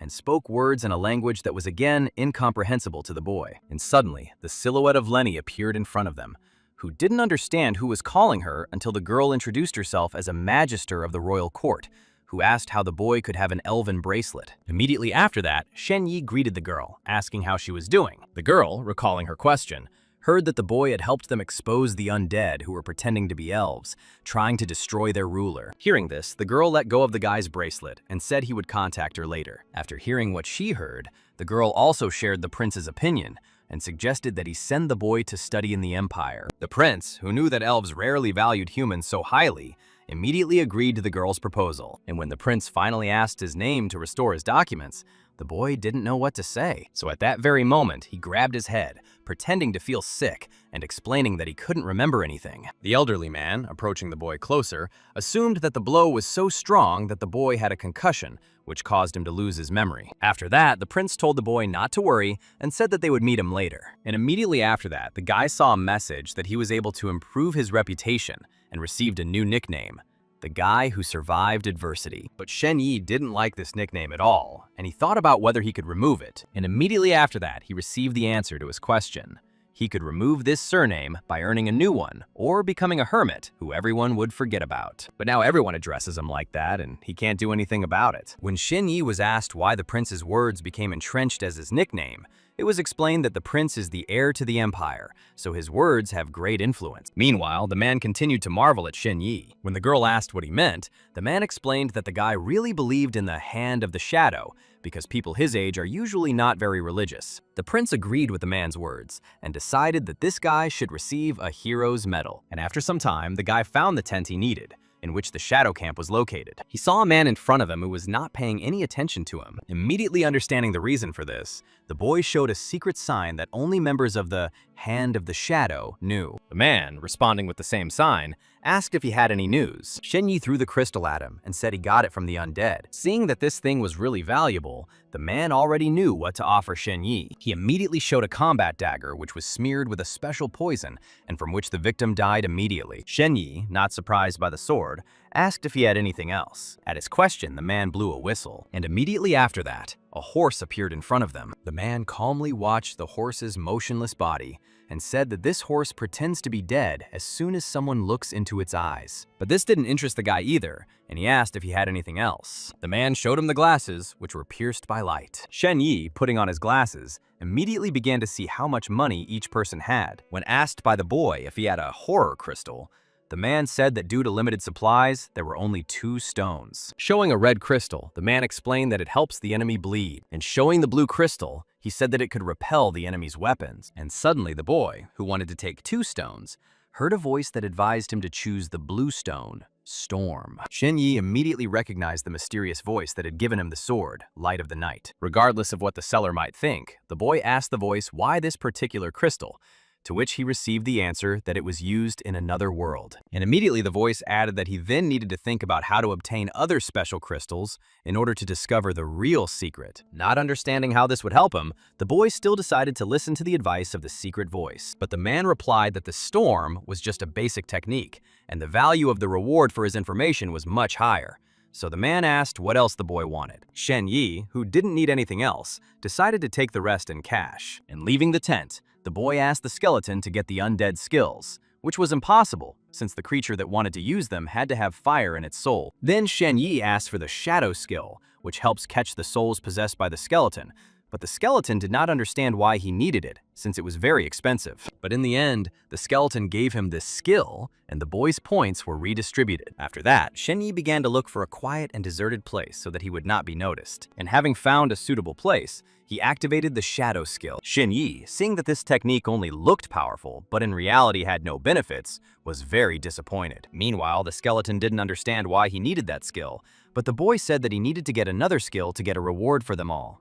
And one of the warriors approached him and called him by his nickname again, which greatly annoyed Shen Ye. The warrior handed him a box with a badge of bravery and a letter of recommendation, with which the king personally decided to reward him for his brave act. Shen Ye didn't understand why he needed this, but he thanked him anyway, and learned that he was expected at the Imperial Military Academy, so he needed to leave now. But along with this, the guy received gold, thanks to which he can now not worry, but on the contrary, take care of his family. And with these thoughts, he realized that it was time to return to his real world. The very next morning, he was informed that the gold had been converted into money and had already been sent to his account. Shen Ye thanked him for the news, and suddenly, a message came to his phone. A friend immediately called him and asked why he had sent him money, because there was too much of it. After finishing the phone conversation, the guy only now realized that he hadn't used his phone for several days, and that during that time, he had received a bunch of messages, and one of them was a message from Zhao Yibin, who apologized and suggested that he restore their friendship. After reading her message, the guy was surprised by her naivety and the fact that he would believe in her sincerity. And so he wrote to her to be realistic and understand that she was now far from him. Then the guy saw a message from his friend, who also congratulated him on entering the academy and suggested meeting in the evening. But here he faced a problem, as he was still under the sights of the killers, who tried to eliminate him at every opportunity. Shen Ye, who was always alone in his real life, felt a strong bond with his friend and did not want to lose him. Suddenly, his problem solved itself as soon as he read his friend's message that he would like to see the academy and spend time with it. So he happily agreed and said he would wait for him in the lobby. But when Shen Ye entered the hall, he saw a group of people in front of him. The closer the boy got to them, the more he felt that the energy of these guys was different. So the boy realized that these were the people with special qualifications that Mr. Chen had spoken about. Suddenly, one of them noticed the presence of Shen Ye, who apologized for disturbing. But in response, the man smiled and said that everything was okay, because he too was once just like him. Shen Ye, smiling, asked if he really wanted to become like them, to which he received the answer no. And the man added that when he looked at them, he felt only a feeling of hatred and a desire to tear them to pieces. Shen Ye tensed up greatly upon hearing his answer, for he understood how powerful he was. Suddenly, the man saw a girl in front of him, who was watching their conversation. The man greeted Vina and offered to have dinner with her if she wasn't working today. The girl, who was already fed up with the boy continuing to pursue her, pointed a gun at him and said she would skin him. After that, the girl returned to Shen Ye and calmly said that a person who had already passed the inspection had come to him and asked if he should be let in. Shen Ye realized that it was Chen Haoyu and asked him to let him in. Shen Ye wanted to meet him in person, but the girl wouldn't let him, because, according to Mr. Qian's orders, he wasn't allowed to go anywhere for his own safety. Shen Ye couldn't resist the beautiful girl, so he calmly agreed with her words. And after a while, a man entered the room, looking around with admiration. After that, the guys decided to take a little walk, and the guy started talking about the excitement he had caused at school by signing the contract. Then Chen Haoyu wanted to see the room where Shen Ye lived, and suggested they go there. After pressing the elevator button, it stopped, and when it opened, they saw several more people. And when they went inside, the guy said they needed to go to the 105th floor. Suddenly, a notification came to his phone again. It was a message from Zhao Minui, who said that the nurse managed to film someone who was in the hospital, but she disappeared immediately after that. But the video was found. After receiving a message that the nurse was most likely killed because of him, the guy started watching the video. And that's why the girl decided to check his surroundings and sent a video of Chen Haoyu behaving very strangely. Looking at the excitement of his friend riding the elevator, he remembered that at the time when he was looking for him, he was in another world. Looking intently at his friend, He didn't understand why he was looking for him. Shen Haoyu immediately noticed the boy's suspicious look and asked what was the matter, but he didn't get a response because they had just arrived at the right floor. Shen Ye, having learned that his friend was hiding something, behaved very cautiously and watched him carefully. And finally, they almost reached his room. And as soon as the boy asked if this was his room, his eyes immediately glowed red. And immediately after that, Shen Haoyu saw him strike Shen Ye. Shen Haoyu immediately assumed that it was all an illusion, and he couldn't believe that Shen Ye had such abilities. While the boy was coming to his senses, Shen Ye seized the moment and struck him. After that, Shen Ye said that he was not Shen Haoyu and asked where his real friend was. The man, whose face was half his friend's and half his own, said with a smile that he had been dead for a long time. And as he was about to destroy him, the man said that they would be reunited in the afterlife. But at the last moment, he pushed the man away from him, putting his leg out in front of him. Shen Ye himself was surprised by the skills he gained through his basic skills by combining them all together. Shen Ye, having fired several shots, none of which hit the man, raised an alarm that would send highly qualified specialists rushing to his floor. And within a few seconds, a vehicle with highly qualified professionals appeared near his floor. And after some time, the killer's limbs were destroyed. Vina, who did not expect that the man could accept a different account and was angry that she had been deceived, was going to destroy the guy, so she calmly approached the killer and put her hand on his throat, threatening to skin him if he didn't tell her who sent him. Despite his dire situation, the man laughed and said that she would learn nothing from him. And immediately after that, the man gnawed through the poison that was hidden in his mouth, thereby taking away the girl's chance to learn at least some information. Shen Ye, looking at Sister Wen, who was thinking about the fact that they needed to find at least some evidence, decided that he would never anger her. And after some time in the morgue, it was revealed that this guy was a killer with extraordinary skills and did not have any documents with him that would identify him. Even Vina understood that she was powerless here. Realizing that this corpse was of no use anymore, Mr. Chien suggested that the girl leave the morgue as soon as possible, but he asked me to stay here for a while. Mr. Chien, realizing that the boy had a great sense of death, suggested that he might be able to do or learn something. And as soon as the door closed, the guy activated the Whisper of Darkness to get information from the deceased. The man, who did not expect the boy to have the ability to communicate with the dead, immediately stood up at the boy's call. And immediately after that, he started laughing, saying that he wasn't going to tell him anything. Skeleton, who had never seen such a reaction to Whispers of Darkness before, said it would be an interesting show. And immediately after that, they all moved to another place, which partly resembled hell. The killer was tied to a large wall while he was tormented by the undead. And besides, his body was enveloped in flames, which brought even more pain to his body. But he was not allowed to die a second time.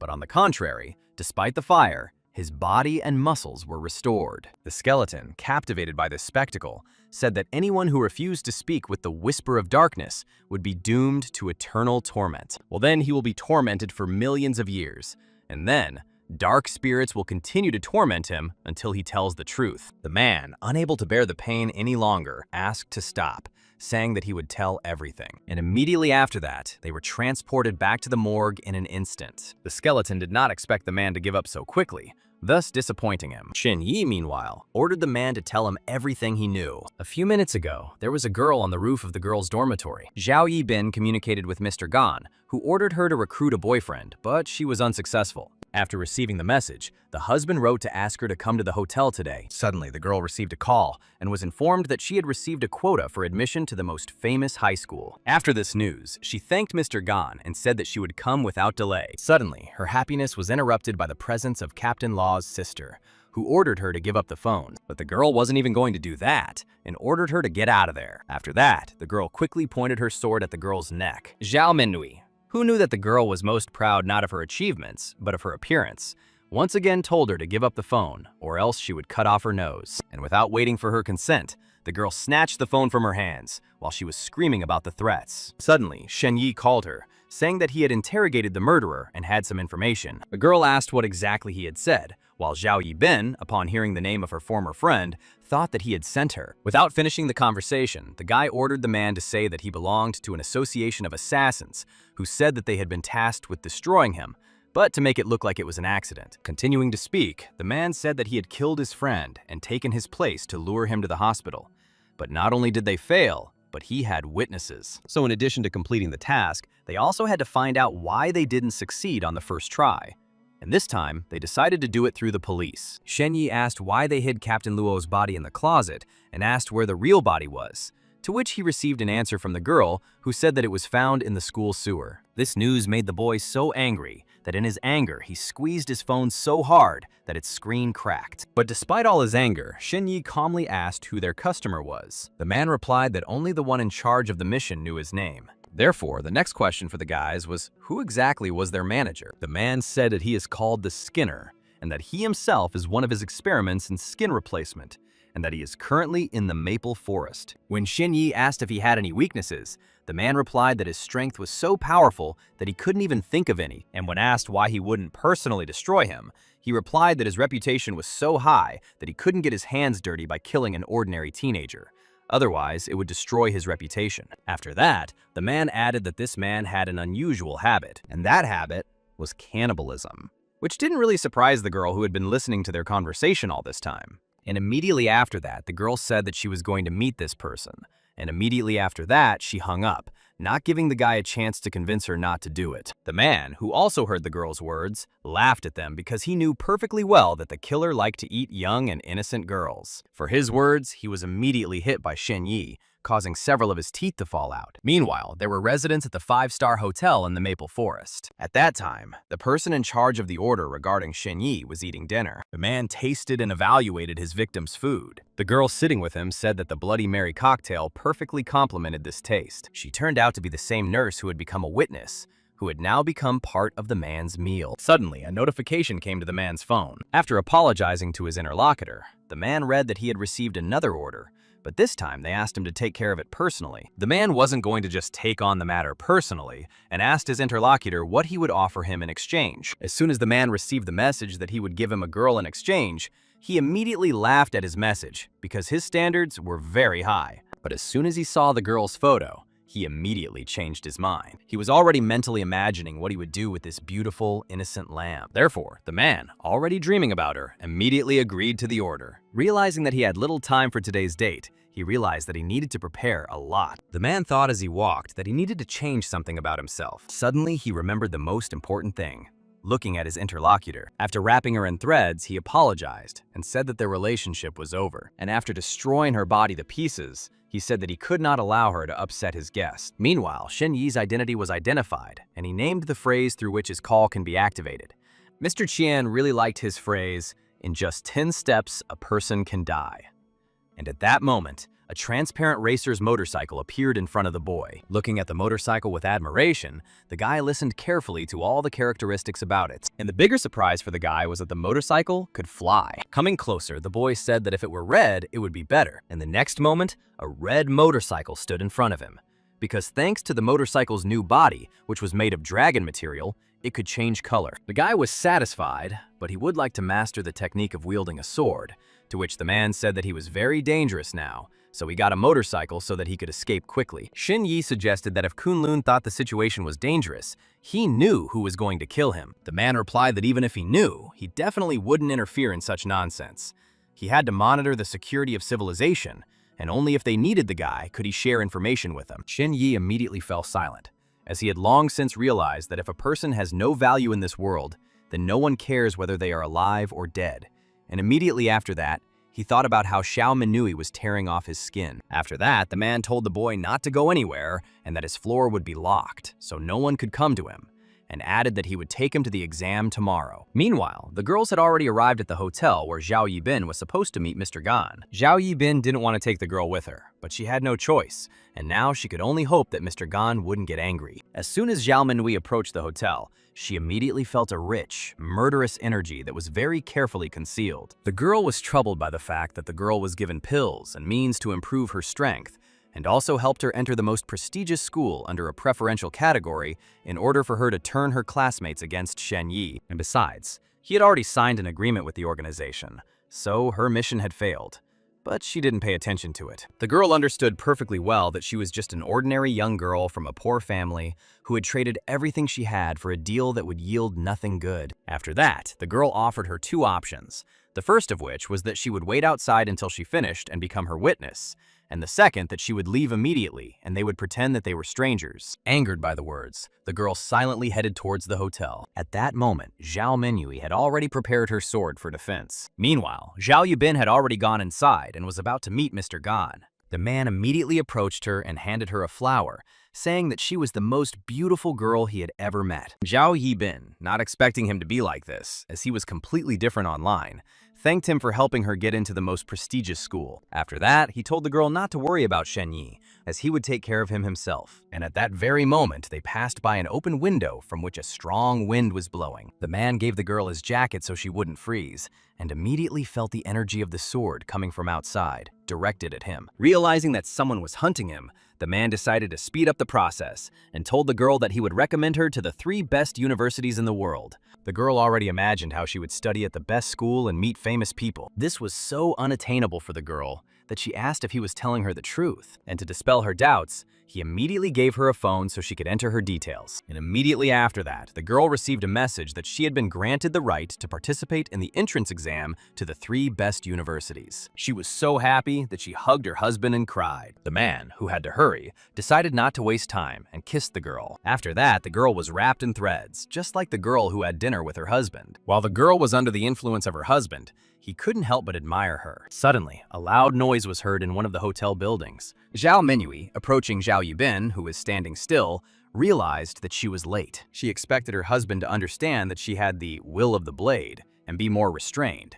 But now she realized that he was a real madman. And immediately after that, she heard screams. A man ran to her, saying that Zhao Yibin was his. Zhao Menhui calmly waved her sword in the air, preventing the man from getting close to them. He asked her to stop so as not to hurt the girl, and said that he would do whatever he wanted as long as she did not touch him. The girl, holding a sword near Zhao Yibin, told him to stand still if he didn't want her to die, and asked who his boss was. From the girl's technique, he realized that the legendary Zhao Menhui was standing in front of him, and, taking advantage of the moment, also wrapped her in threads that she would not be able to cut. He said that she should give him Zhao Yibin back, and then he would release her. But Zhao Menhui didn't listen to him, and wasn't going to give up so easily, and continued to stand still. Zhao Menhui suggested seeing which of the 2 of them could withstand her blow. The man, realizing that Zhao Yibin would not survive, began to cry, as they had just met and had not spent much time together. So he decided to forget about Zhao Yibin and switch to Zhao Menhui. But the former couldn't get out of his mind. Feeling terrible, the man screamed that he would devour them both. Realizing that the man would not give up, the girl offered him a contract. The man, who had already accepted his true identity, was interested in the girl's words that if he told who his client was, she would give him Zhao Yibin and even give him a chance to kill her. But the man was not going to make a contract with her, because in his opinion, even if there was no contract, he would still be able to get her body by killing her. The girl did not share her husband's opinion and explained that even if he could defeat her, he would receive her in parts. And if there was a deal, she could guarantee that her family would not do anything to him. The man continued to stand silently, regaining his human appearance. He couldn't quite believe that the girl was telling the truth and asked her again. But just the thought of Zhao Menhui and what he would do to her made him make a deal with her. The girl calmly and coolly responded to his words, saying that her blade would destroy him. And the next moment, he was holding Zhao Yibin in his arms, about to take her to a safe place, because the moment he said the puppeteer's name, he might have problems, and he didn't want anyone to interfere with them. Meanwhile, Shen Ye tried to call Zhao Menhui to no avail, worried that something might happen to her. So he decided to ask the skeleton if the girl had any chance against that man. The skeleton said that he did not know him personally, but felt that his strength was much greater than Zhao Menhui's. With these words, he suggested that the boy go to sleep. At that moment, the guy remembered all the people who died partly because of him. And, in addition, he dragged Zhao Menhui into his problems. The girl was one of those who tried to prove this case to the end, so he wasn't going to let her die. Until suddenly, someone called him. The girl said that her mother told her that if she couldn't reach her, she should try calling Shen Ye. When the boy asked who she was, the girl explained that she was the daughter of a nurse who was the only witness who saw the killer. Then the girl added that they were going to meet her mother, but she still hadn't come.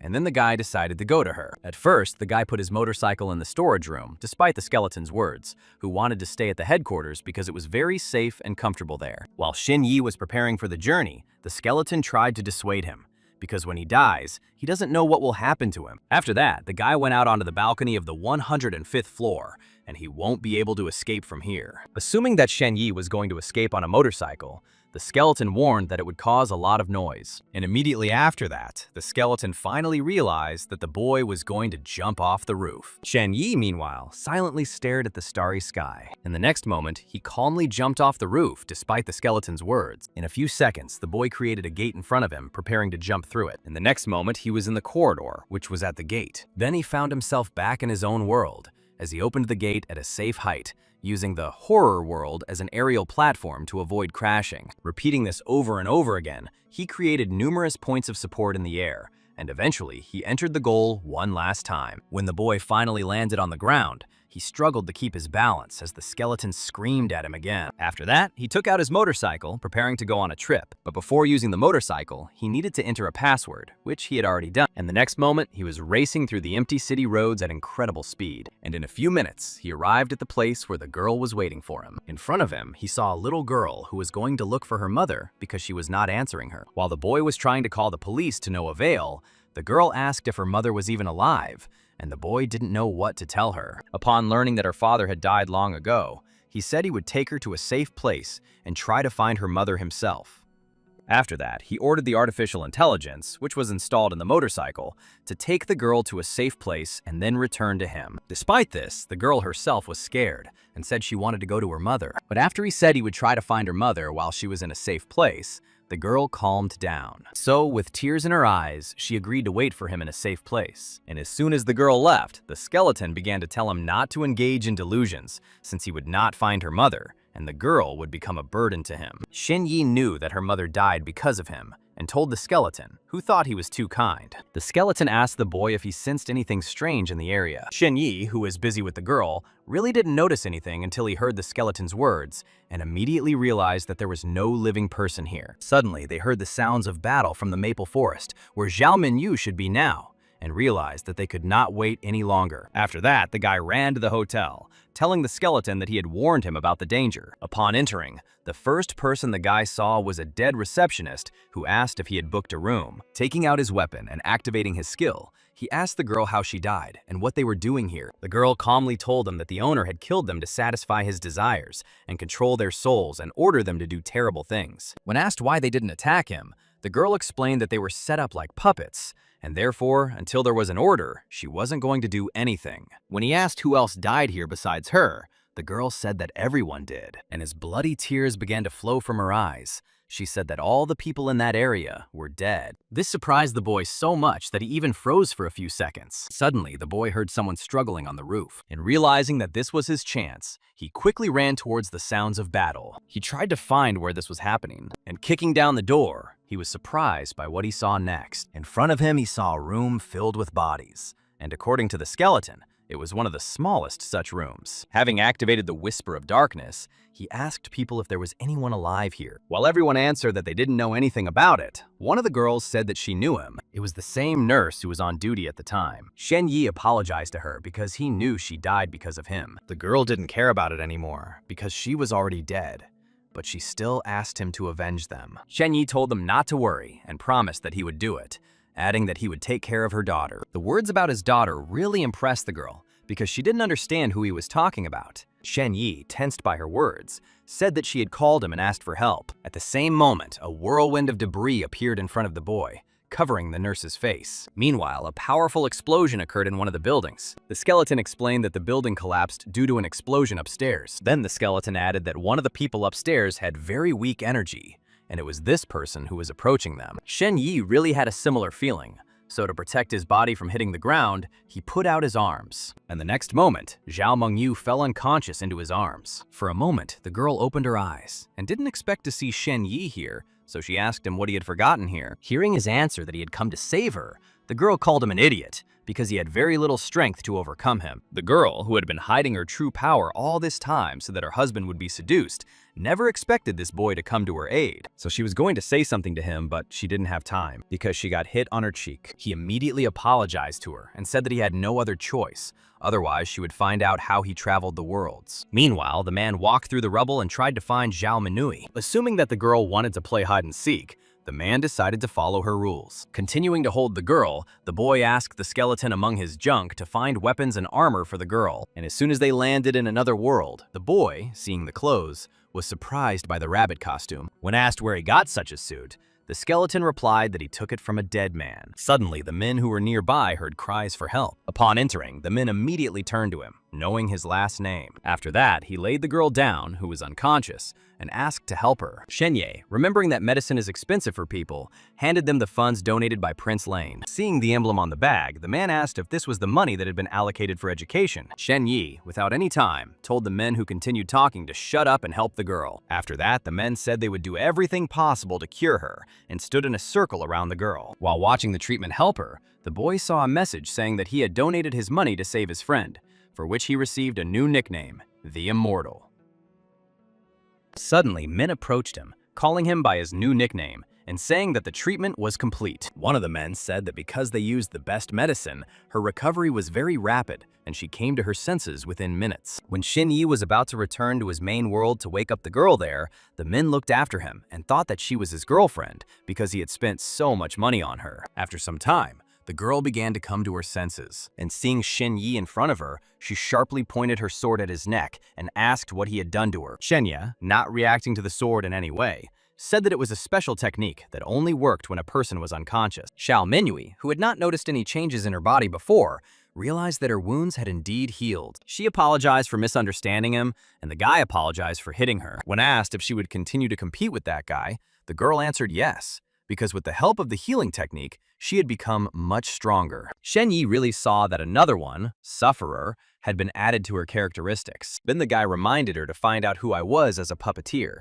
to which the girl replied that she already knew, but she didn't need to answer because this puppeteer had already come to them himself. The man, whose body emitted a dark red glow, was approaching them and had already noticed Shen Ye. Xiao Mingyue, assuming that the boy had some hidden power, said that if he couldn't help her in any way, then he'd better leave. Xiao Mingyue didn't have to persuade the guy for long, and he immediately agreed with her decision and said goodbye to her. The girl, not expecting this, froze for a few seconds, looking at the already closed door. Assuming that his talent was healing, the girl decided that she would deal with this crazy man herself, so she abruptly took out her sword and swung it to the side. Its impact was so powerful that even part of the hotel collapsed. The man, who had only a small wound on his face, did not understand how the girl, who had been seriously injured, could inflict such a blow. The man suggested that he destroyed half of the building to save and heal the girl, but Xiao Mingyue didn't think so. But the man decided to think about it later, as he was currently worried about Xiao Mingyue. Meanwhile, the men were still discussing Shen Ye's action,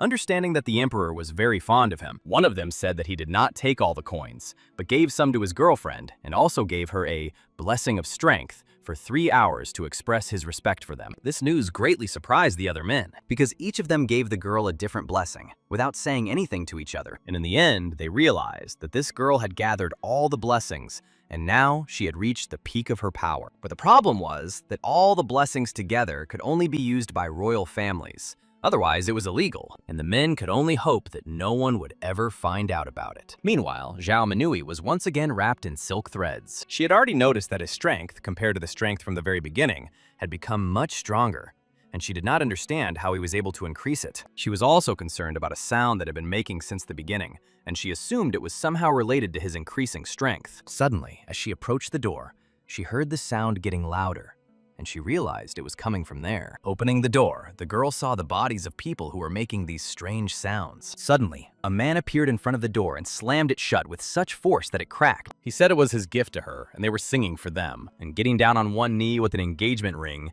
he said that this was their wedding song. Meanwhile, the skeleton thought that the boy had finally become smarter because he had decided to leave the building of his own free will. But to the skeleton's great surprise, the boy said he needed to get to another place. Shen Ye was worried that the bodies were casting spells that enhanced the man's strength, so he was very worried about the girl. The skeleton tried to explain to him that such a battle was beyond his capabilities, but eventually asked what exactly he was looking for. Without answering his question, Shen Ye opened one of the doors and finally found what he was looking for. The skeleton, seeing several computers in front of him, did not understand why the boy needed them. Shen Ye said that now was the time to test his skills, and these words prompted the skeleton to make an incredible assumption. Meanwhile, the man continued to kneel with the ring in his hand, asking the girl for permission to knit a wedding dress for her from silk threads. At that moment, the girl saw that the threads had almost completely wrapped around her body, but she wasn't even going to give up and kept slashing them with her sword. However, the man changed tactics and now first grabbed the blade with the threads, and within a few seconds, the man was back in front of her and asked her to put the ring on. And just as the boy was about to do it, the girl took out another of her swords, but she immediately directed it at her husband. He didn't expect there to be another sword in the sword at all, but only smiling at her futile attempts, he said that with the help of the blood demon's curse, he was invincible. Meanwhile, the man, who already believed that the outcome of events was already decided, began to be enveloped by dark lines. Zhao Minwei, calmly continuing to cut the threads, said that this was not yet a fact, and immediately after that, she took 2 swords in both hands. The man, who was not afraid at all, only laughed at her actions. After all, even though the girl uses the paired blades of the sun and moon at a fairly young age, demonstrating her high level of fencing, the man still believed that she would die today. Without listening to his words, the girl briefly and coldly told him to die. And immediately after her words, she pointed her swords at him. But that's all the man expected from her, because while she was trying to destroy him, the man summoned a demon, to whom he offered tens of thousands of sacrifices. The next moment, a giant monster appeared behind the man. Zhao Minwei already realized that she wouldn't have time to do anything, since the man had already summoned the demon, which with every moment captured her more and more in its web. Meanwhile, Shen Ye asked his friends how they were doing through the microphone. Shen Ye's voice was heard not only by the girl, but also by the man, who even stopped for a moment, not expecting to hear it here. Meanwhile, the voices continued to chant spells until Shen Ye activated the Whisper of Darkness. And the next moment, instead of chanting spells, the dead began to talk about despair and how much they were hurting right now. The angry man could not understand who exactly and how was able to stop his curse. Meanwhile, Zhao Minwei wasted no time and already approached the man closely, intending to destroy him. And the next moment, the man's body was pierced by both swords. Continuing to stand and hold her sword, the girl said with a heaviness in her voice that his end had finally come. But suddenly, she heard the voice of the man who was still alive, who said that she would never be able to kill him. While the dead still filled the space with their screams, the girl assumed that he had some kind of special armor, since her powerful blow had failed to kill him. But then it got even worse, as the corpses again began to shout spells instead of screams, thereby increasing the man's power. Meanwhile, Shen Ye loudly asked the dead if they knew how to sing the Happy Birthday song, and since there was not a single person on the planet who did not know this song, the voices began to speak in human voices again, thereby surprising the man again. And as soon as they began to sing, the man's curse faded again. Zhao Minwei tried to contain her emotions, despite the absurdity of the situation she found herself in. As the voices continued to sing, the man cursed and threatened Shen Ye. Trying to somehow calm his anger, the man began kicking so hard that the floor gave way under him. The skeleton understood perfectly well that the man would soon reach him and warned Shen Ye about this.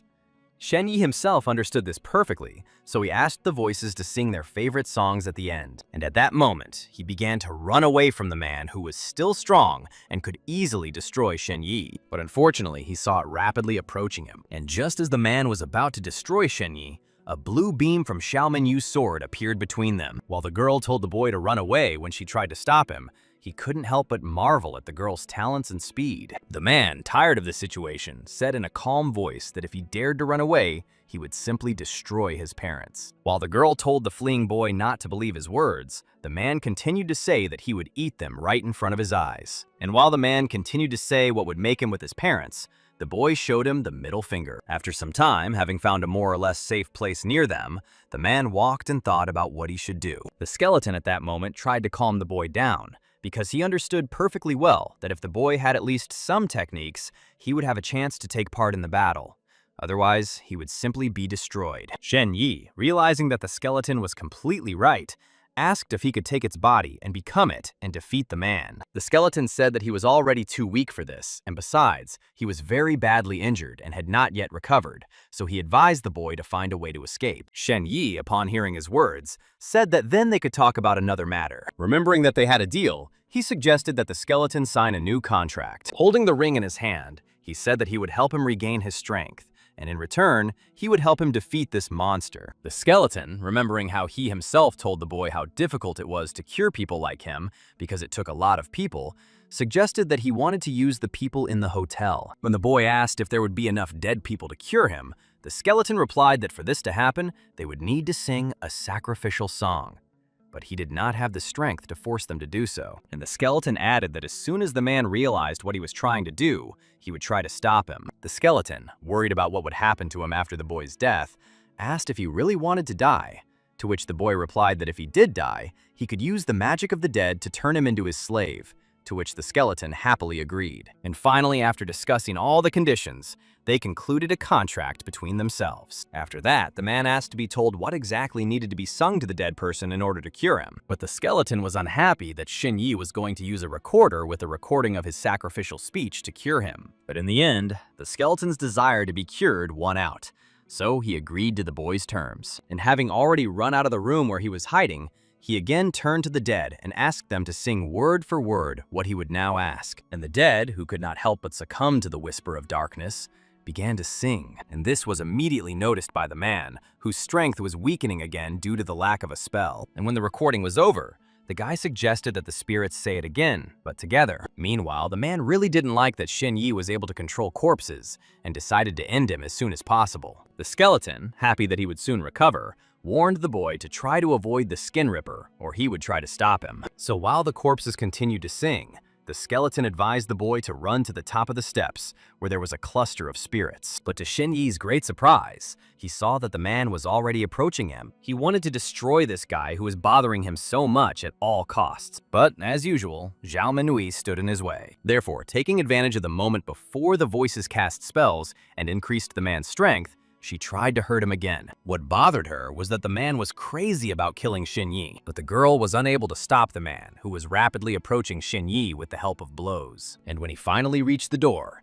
he tried with all his might to open it as the man came closer to him, believing that he would not be able to escape. Eventually, the boy managed to open the door and quickly slip through. The man immediately followed him, not allowing him to escape. But when he entered the room, he couldn't find Shen Ye, which annoyed him greatly. Meanwhile, the bodies continued to deliver their sacrificial speech. Meanwhile, Shen Ye found himself next to Zhao Minhui again, and he quickly told the girl that he was counting on her a lot. And the next moment, a man stood before them, saying he would tear him to pieces. But at that moment, they saw before them the spirits of people who had already voluntarily wanted to give up their souls to cure the skeleton, which meant that he would recover very quickly. Shen Ye, realizing that this was his only chance, asked all the corpses to help him so that he could take revenge. But he didn't have time to finish, as a man approached him closely whom the boy didn't notice. But fortunately, the girl deprived him of his limbs, so he didn't do anything. But despite this, the man hit him with all his strength, wanting him to die. But what the man saw next to the illusion surprised him, so he even froze. And taking the chance, he again turned to the dead, asking them for help. And knowing that they hated him no less than he hated him, he proposed to unite and kill him together. The people whose lives this man took were truly ready to do anything to avenge him. But the man didn't pay much attention to their threats, believing that it was impossible to kill him. Suddenly, he felt something big hit his back. It was a giant bone that hit him on the floor, one he had recently broken himself. Zhao Minhui, trying, despite the rising storm of smoke, tried to make out what kind of creature was standing in front of her. Meanwhile, the skeleton said it was his fault that he was a day late, and after that, he plunged his giant sword into the man's body, intending to kill him. Shen Ye, continuing the skeleton's words, told him to die in front of all those he himself had killed. And only now did the man realize what a disaster he had found himself in, because he didn't know that the guy had such power. And Zhao Minhui only now understood what Shen Ye's trump card was. Meanwhile, Shen Ye realized that it was time to end it. Therefore, taking his sword, he swung at the man without hesitation. But he was still alive and was sure that no one would ever defeat him. The skeleton did not understand what was happening, because the silken red threads were already rapidly approaching him and his hand in which he held the sword. Suddenly, the skeleton laughed, because it was funny that the man considered these worthless threads to be his weapons. And immediately after that, he brought his sword almost to the man's body. The man didn't understand what was happening and why the skeleton hadn't yet stuck the sword in his back, to which he immediately received the answer that the skeleton considered him so worthless that he wasn't even going to get his hands dirty with him. But they all heard the pleas of all the souls who had been in captivity for a long time, asking him for revenge. And so it is time to give them back their freedom. And immediately after that, the skeleton activated Soul Revival. Zhao Minhui, who had been nearby the whole time, immediately saw that something strange was happening to the dead. Meanwhile, the skeleton told the ghosts that the time had come for their revenge. The man, who had tried unsuccessfully to take control of the dead, realized that the skeleton had robbed him of his power. Trying to somehow save himself, the man hooked his thread on the ceiling to get up from the ground. But the skeleton immediately guessed that he was trying to escape, so he blew flames at him. The man immediately froze in the air and did not understand what was happening to him in his body. The skeleton explained that it wouldn't harm him, but it might make him unable to move for a while, and the skeleton added that in the end, the dead had become like himself, and now they wished to have his body. Therefore, as soon as the man fell to the ground, he was immediately surrounded by the dead, wanting to take revenge on him for everything he had done to them. Suddenly, the man began to pray to the great gods, not wanting to die and asking them for help. But what surprised him even more was that dark clots appeared around the man again. And immediately after that, a bloody demon appeared and took over the man's body. After thanking the creature for his existence, the man ordered it to destroy everyone. But the creature ignored him. The skeleton sensed him using his magic, so he ordered the dead to quickly detain him. Therefore, unable to bear it, Shen Ye said that he would personally avenge him for the death of his best friend. Meanwhile, the man cursed the bloody demon who had not come to his aid. But in the end, he succeeded. And it was with the help of this man that he was able to divide Shen Ye's body into two parts. The skeleton laughed at this situation, because the man had once again fallen into the same trap called illusion. Meanwhile, seizing the moment, Shen Ye took out his gun and pointed it at the man. But he failed to hit the man, and instead hit the head of one of the dead. Shen Ye, seeing what he had done, apologized for the situation, and explained that he had not been training. So he asked the skeleton to use its fire attack and destroy the man. In the next moments, the man was enveloped in a bright glow from the flames, which completely destroyed his body. But as soon as the skeleton saw the black smoke around the man, he realized something was wrong. Therefore, he ordered Shen Ye to be more careful, and after that, he activated the white skeleton embrace. The skeleton explained that when the man was dying, something dark came out of him that wanted to kill him very badly. So he had to use magic on him. While they were distracted, the girl ordered them to look ahead. Suddenly, black smoke began to accelerate and swirl around the man's body. The skeleton, realizing that these dark forces were going to take the corpse of the Ripper, but Zhao Minyu was determined not to let him escape. Watching the girl walk away from them, Shen Ye wondered why they weren't running yet. The skeleton explained that he couldn't run fast and pull it at the same time. Then they began to think about who these dark ghouls belonged to, and eventually, they remembered the presence of another person in this hotel. The skeleton, knowing that there was not a single living soul in the area except for them, suggested that the boy use the Whisper of Darkness. Shen Ye decided to take the skeleton's advice and immediately asked the question. But after waiting for several minutes, they still received no response. Suddenly, he heard a sound from his motorcycle. When asked by the artificial intelligence whether it had completed its task and taken the girl to a safe place, it replied that the task had not been completed because the target had been lost. When the man asked what happened, the artificial intelligence replied that the girl fell on the way,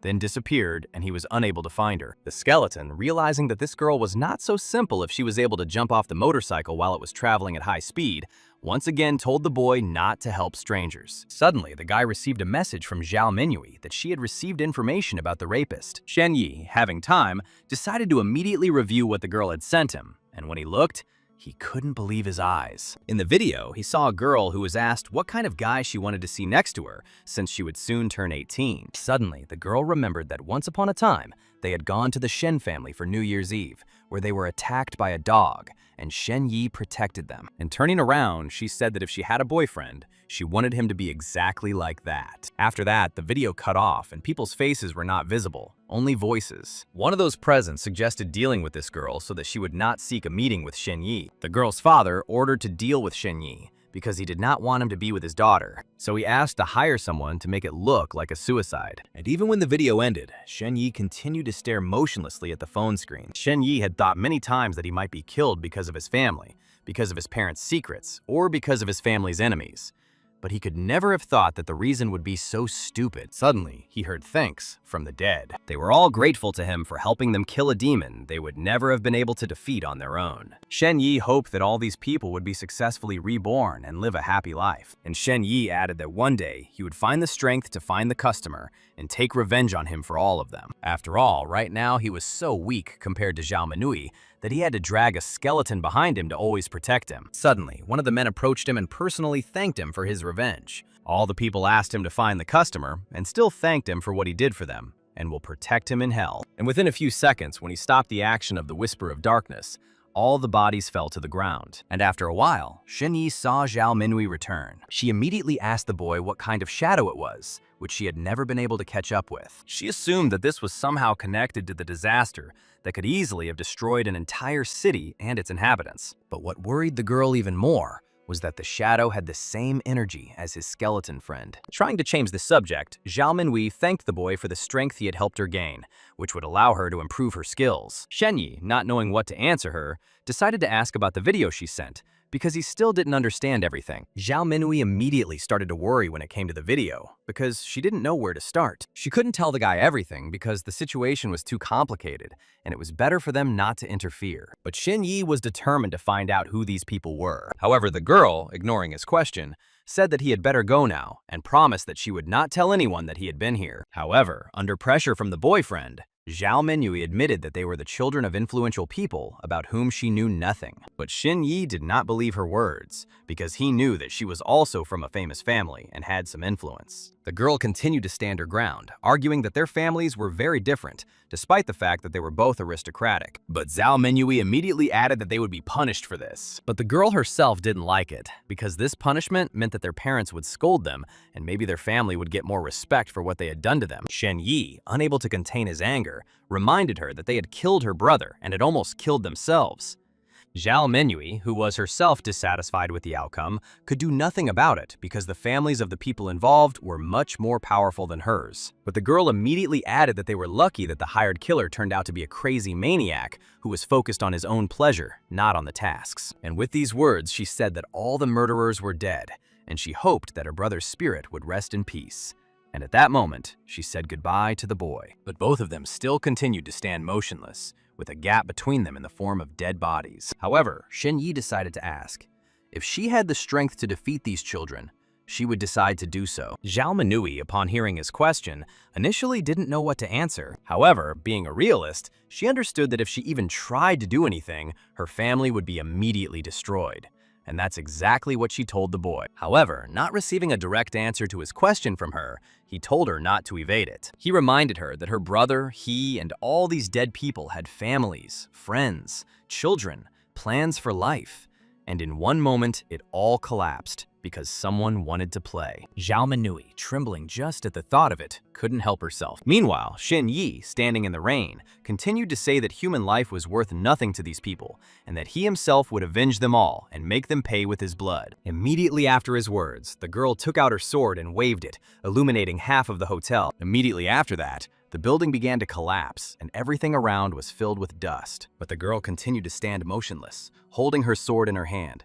And then she ran away. The skeleton, listening to their conversation, asked Shen Ye why he had brought her to tears and forced her to run away. Shen Ye, ignoring his words, said that everything was over and it was time to go back. When asked what he was going to do with this information, the guy said that at first he thought it was something serious, but in reality, it turned out to be just someone's games and there was nothing special about it. The skeleton, trying to contain his anger, said that he couldn't just leave it like that. But as he got on his motorcycle, the boy added that he would let them continue playing their games until he killed them and the souls of innocent people were put to rest, because only then would his heart find peace. The skeleton, satisfied with Shen Ye's words, asked him to wear a ring so that his appearance would not scare anyone. After that, Shen Ye turned to the secret voice and thanked it for what it had done for him. Meanwhile, one person was watching them the whole time, and it was the same girl who was saved by the boy, who was thinking about how much the boy had grown. After that, she assumed her true appearance, and she added that over time he became even more stupid than he was as a child. Suddenly, she heard a question coming from her headphones about whether she should approach him. When she said that it wasn't time yet,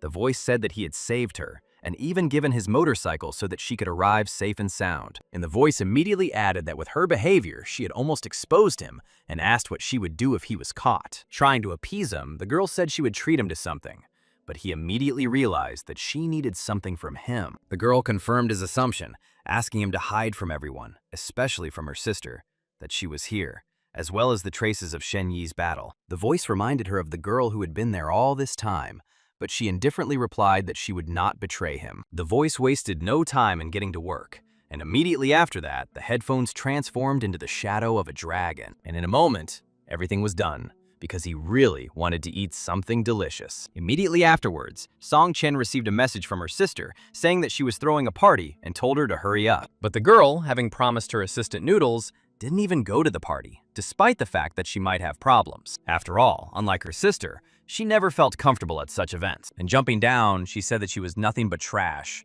worthless, thereby making the voice that knew it wasn't true laugh. Meanwhile, people's bodies hung over the bathtub, filling it with blood. In this bathtub was a living skin ripper, screaming in pain. Feeling the pain, he realized that he was alive, but he did not understand how it happened. Coming out of the bath, he turned to the great god and asked if he had helped resurrect him. And seeing in front of him the same monster that had saved him before, he immediately knelt down and began to thank him. But he immediately added that according to the agreement between them, he had already paid the appropriate price for his life. His words angered the monster so much that it, using its powers, began to torture him. Trying to calm him down, the boy said that he never doubted him. Having calmed down a little, the monster said that there was a certain azure, and it was inconvenient for him to appear in the dark. The man immediately fell to his knees again and began to apologize for not feeling someone else's presence next to him. The monster, who initially believed their world to be weak and worthless, would never have thought that there would be a human who could defeat him and seize his power. And he added that even other similar creatures have descended here and are hiding here. Hearing the monster fall silent, the man asked with fear in his voice where he was. Suddenly, the door opened and Zhao Yibin entered the room. While the girl was fixing her hair, the man continued to look at her and could not understand how this could be. After all, he understood that before him stood the same great god who had saved his life. When he said that he had done a good job this time,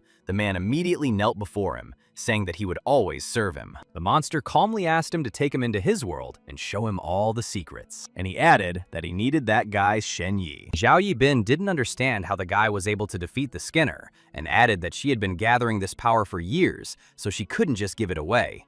And in order to get it back, she needed a lot of sacrifices. And looking at the wounded man, she assumed that he also felt this pain inside himself. She explained that this was punishment for the puppet she used to resurrect him. The man truly saw a mouth in his stomach that needed to be constantly fed, lest it eat his soul. Therefore, Zhao Yibin ordered him to go hunting and take 1,000 innocent souls. The man, who had already missed his hobby, immediately decided to carry out the order of the great god. Meanwhile, a bright glow flashed near the headquarters, which was caused by a guy's motorcycle, which was driving at high speed. Seeing a security guard who heard a strange noise, the guy said it was his motorcycle. The man said it was too noisy and asked him not to do it again at night. After that, the guy found himself in his room and was finally able to breathe a sigh of relief. He could never have thought before that all these people were someone's game, because he had once helped 2 girls as a child. Suddenly, he heard his phone ring and saw that it was the Shen family calling him. When he picked up the phone, he heard the man introduce himself as his uncle. Shen Ye remembered his cold attitude towards his family very well. He also remembered that he was responsible for his family's daily affairs, and therefore did not understand why he was calling him. He learned that his mother had come to them to get medicine for him while he was in the hospital, and said that he could come anytime, and then changed the subject, reminding him of the New Year's Eve he had when he was a child. When the boy replied that he remembered perfectly, his uncle said that he had caused a lot of trouble in the past, and therefore he should apologize to all the noble families. As he continued to listen, saying that he needed to apologize publicly to restore their family's authority, Shen Ye realized that this was the consequence of Xiao Manui telling others everything she knew about them. But at the same time, he understood that if he went to apologize, it would mean that he was admitting his wrongdoing, and then he will become the scapegoat, and his family will gain the favor of all these families, and his uncle will also receive his reward. But he still remembered that the hunt for him was not over, and it could threaten his family or Xiao Menyu. So the boy told his uncle that he didn't remember offending anyone, so he asked him to give him examples of when it happened and under what circumstances. But he was not going to answer the boy's questions and ordered him to do as he said, and the boy realized that they simply wanted to sell him for the benefit of his family. The uncle, hearing that he wanted something in exchange for his apology, asked what exactly he wanted, to which the boy replied that he had certain suspicions, and using his attribute of politeness, he asked what he was allowed to do. And after that, without mincing words, he said that he himself should please those people. The man wanted to say something else, but suddenly he hung up. Suddenly, Shen Ye received another phone call, but this time it was a video call. A lady from an influential family called him and invited him to come to their party. What he saw even made the boy's nose bleed. Meanwhile, the girls continued to talk about how handsome he was and how they would like to meet him. The guy said it was too late now and he couldn't join. One of the girls said that was nonsense because she could send people to bring him, but he refused again, explaining that it was very dangerous for him and the girl replied that he simply did not respect her sister. And while the girl wanted to say something else, the guy had already ended the video call. Shen Ye, realizing that news spreads very quickly in influential families, and everyone wants to see the person who saved the girl from an influential family, will therefore receive a lot of similar calls. Jumping onto the bed, the boy realized that these calls would soon start to get annoying, and he imagined that if he were a handsome, tall, and muscular guy, everyone would continue to look down on him. Suddenly, he saw a message that today he had the opportunity to gain a hidden ability. At that moment, the guy dreamed that he could just sit at home and the enemies would be destroyed by themselves. But he understood that to avenge innocent people and to survive himself, he needed strength. And he understood perfectly well that he needed to find ways to become as strong as possible. And at that moment, the clock struck midnight. And at that moment, the boy activated his gate, about to enter it. And after a while, the boy found himself in a dark forest. Not far from him, he saw a skeleton. Shen Ye, approaching him closer, asked why he had come out. The skeleton briefly said that it was time to say goodbye. After a pause, the boy confirmed his words, saying that he was now free and cured. The skeleton added that he now needs to return to the undead clan, as he has a lot of unfinished business. And finally, the skeleton decided to give him a farewell gift in the form of a ring to keep things safe. And at that moment, they thought they had said goodbye forever. And when the skeleton was gone, the boy said he hoped it would find a place to survive. Suddenly, he heard a strange sound and saw a bunch of birds flying in one direction. And the next moment, the sky was illuminated by a purple glow. Intuitively lying on the ground, the guy didn't understand what was happening. Suddenly, he recognized the voice of the skeleton. He assumed that the skeleton had already met its enemy, until suddenly he heard the voice fade away and assumed that the skeleton could not withstand even one blow. But realizing that he had come here not to hide, but to solve the problem, the guy got up and went on. And at that moment, he received a message that he had been found, and added that if he ran away, it would affect the situation, and he would not receive a third independent entry. And the next moment, thorns appeared around the boy, preventing him from escaping. And the next moment, a large, bony hand loomed over him. He saw a monster holding a skeleton skull in his hand. Shen Ye immediately asked the monster what he needed from Brother Fei Lun. The skeleton explained that the last time the boy helped him in the elf village, he failed all his tasks and left several graves of the undead, who came to him for revenge. Trying to get out of the situation, he said that Fei Lun had saved him, and for that, he decided to join him and take revenge on the evil people. The monster, mocking the boy's words, said that he could never betray them. Shen Ye, realizing that he could die at any moment, decided to show him proof that he had gained access to the highest echelons of humanity. The monster curiously examined the thing he had received from the boy, and he learned that this heroic badge is given to the last survivor in the palace, and the one who receives it receives the attribute holiness. And immediately after that, he saw next to the guy the nicknames he had received over all this time. The other monsters also couldn't believe that this guy was telling the truth until they saw the prince's badge. Meanwhile, the monster tried to find out from the boy where he got this thing, and immediately took the bony trap from him. Shen Ye, without taking his eyes off him, saw that his nickname was Death Star. Shen Ye, ignoring his question, said that he and Brother Fei Lun had already decided everything, and they needed to find an opportunity to kill the king. But even the metal did not convince the monster, who believed that he could never kill the King of Men. Shen Ye, wanting the undead to believe his words, said that they had a channel to access higher people, and to convince him, the boy handed him a letter of recommendation from the prince. The monster, no longer understanding anything, started shouting and asked the boy who he was, to which Shen Ye asked why he was attacking Fei Lun. The monster said that in the mission to kill the elf ruler, everyone was caught except him, and for this, he must be punished. Upon hearing the reason, the boy couldn't help but laugh out loud, and in an instant, the monster's red hand grabbed the boy's cheeks, preventing him from laughing. When asked why he was laughing, the boy said that he was very naive, because Fei Lun and the skeleton knew about the elves' trap,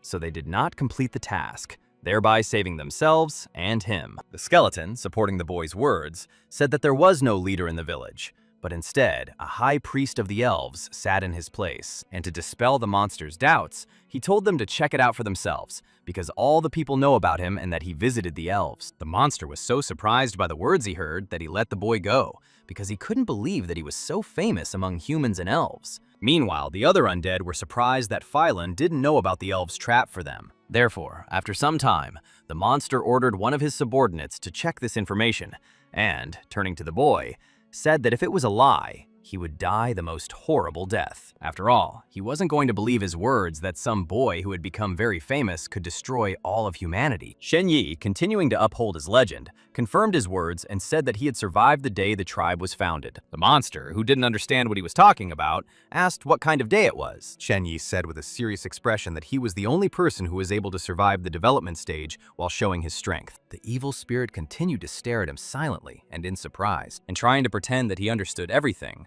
he asked his subordinates if they also understood everything, who did not even hide their lack of understanding. Finally believing the boy's words, he asked how exactly he was going to take the emperor's life. In response to his question, the boy said the number 996.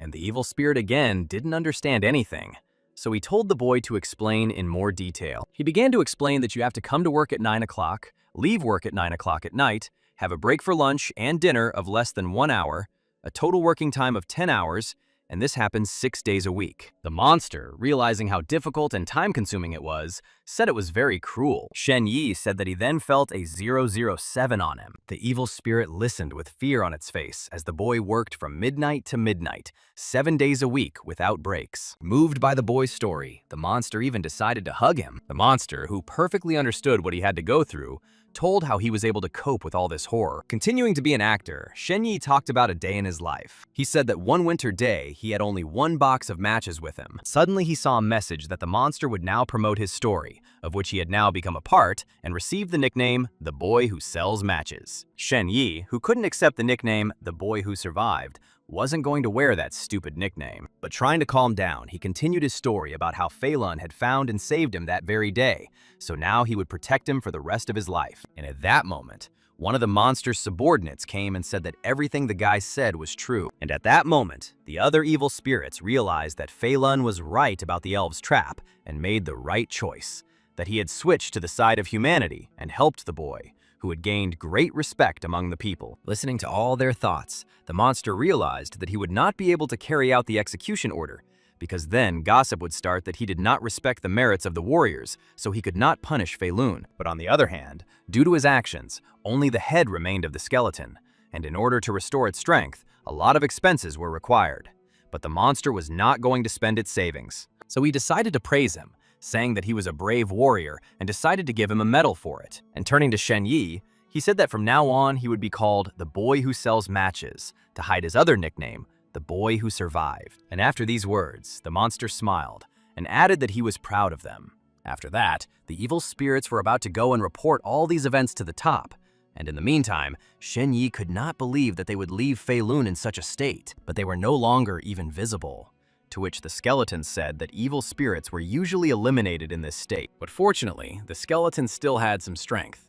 And besides, the guy promised that he would soon give him these pills that he had bought for him. And after that, the skeleton decided to ask if there really were such terrible capitalists in the human world, to which the guy said that it was partly true and asked why he was so worried about people. He explained that the undead take a lot from the human world, and if capitalists appeared in humanity, then they will also soon appear in their world. Shen Ye was about to say something when suddenly he received a message that he had been found again, and this time it was the warriors of humanity who ordered him not to move. They all considered him a traitor to humanity, because he was caught red-handed for colluding with the undead. Shen Ye, not knowing what to do, saw a familiar face among the warriors. He saw the angry prince, who gave him the nickname, the Boy Who Lived. He personally wanted to know what was happening here, and ordered him not to lie, because he would personally kill him for it. Shen Ye, having already come up with a story, said that the skeleton is his informant and trophy collection officer of the 5th Battalion of the Skeleton Army, and it is he who reports to him about all the affairs of the undead. People were skeptical of his words because they had never seen a person make a pact with an undead. The elderly man said that he was not lying because he personally monitored his words and found no lies there. Immediately after that, the warriors began to whisper among themselves that they had never seen a person make a pact with an undead. Suddenly, he saw a familiar elf girl again,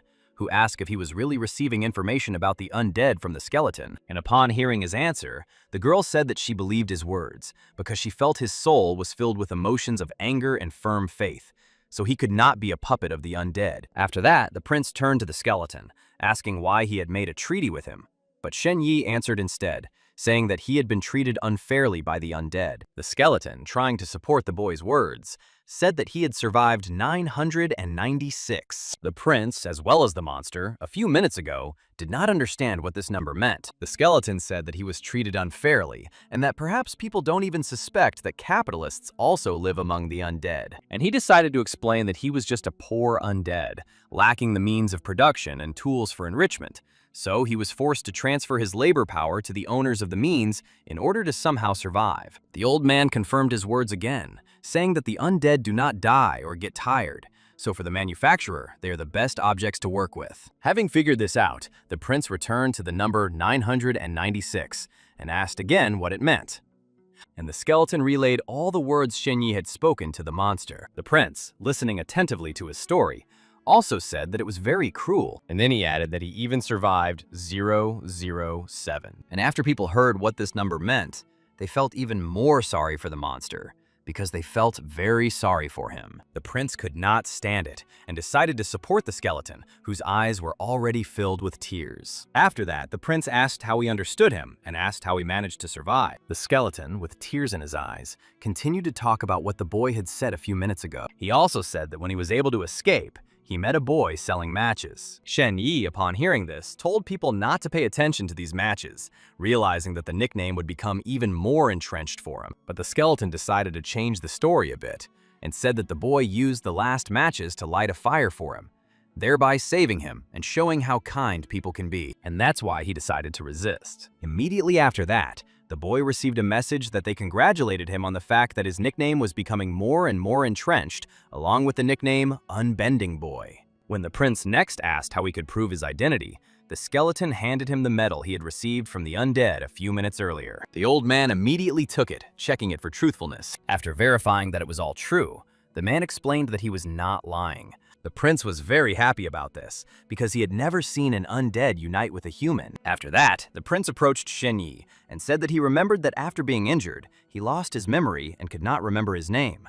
So as a prince, he should give him a new name. The warriors were very surprised by this, because they knew how great an honor it was to receive a name from the crown prince. Meanwhile, the prince tried to think of a suitable name for him. Shen Ye, listening to his options, asked him not to let his name begin with Ha, and in the end, the prince named him Roly, which didn't upset Shen Ye much. But the prince could see from the boy's face that he didn't really like the name. Therefore, he decided to explain that in the history of mankind, there are two legendary children, and as soon as trouble strikes, they will come to save them. Their names were Roly and Peaky, so he said that if he didn't want to be Raleigh, he would become Peaky. Shen Ye remembered that the peaks were the brand of his old hairdryer, which looked like a pig. Immediately after that, all the warriors stood in a circle and shone with a bright light. At this moment, the prince took an oath from the boy that he would never betray humanity, otherwise he would perish, and after that he would become the most famous person in the world, and if he accomplished a feat, he would receive the title of Saint. Shen Ye, imagining his silly nicknames changing to Saint, thought this was a pretty good offer. Therefore, without any hesitation, he immediately began to swear. And as soon as this happened, he immediately shone with a bright light that blinded everyone present. The old man congratulated the boy and also made him happy that after the ceremony, he would have to choose a new name. But the new name didn't change much because it was Saint Peaky. Immediately after that, the prince said that today's adventure had not happened and ordered him to be more careful.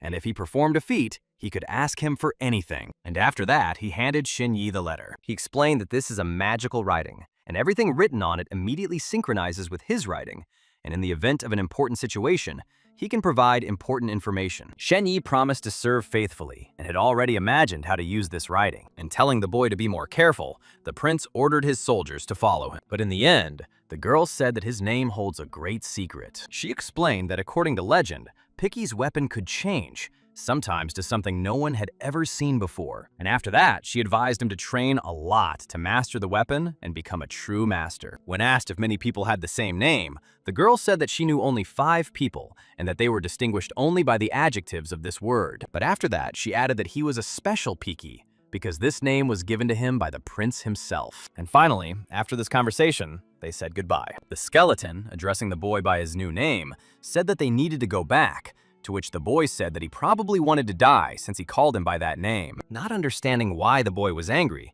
the skeleton continued to stare at him while he activated the gate. The skeleton, moving into the ring, still continued to tease the boy, who threatened to withhold the pill from him. Suddenly, when the boy tried to enter the gate, something strange happened that prevented him from doing so. Shen Ye asked the skeleton what he was doing. Suddenly, he received a message congratulating him that he had survived, and had even stopped fighting with humans and the undead. And he also learned that the undead had left him a white bone badge, and the prince had given him a new name and performed a sacred ceremony. And this means that both great nations consider him their own. And because he got the same ability 3 times in a row, the gate got a hidden ability. Once inside, he saw a message that the gate would be able to freeze time on one side for a few seconds, while nothing happened on the other. But the guy was disappointed that this opportunity could only be used once a week.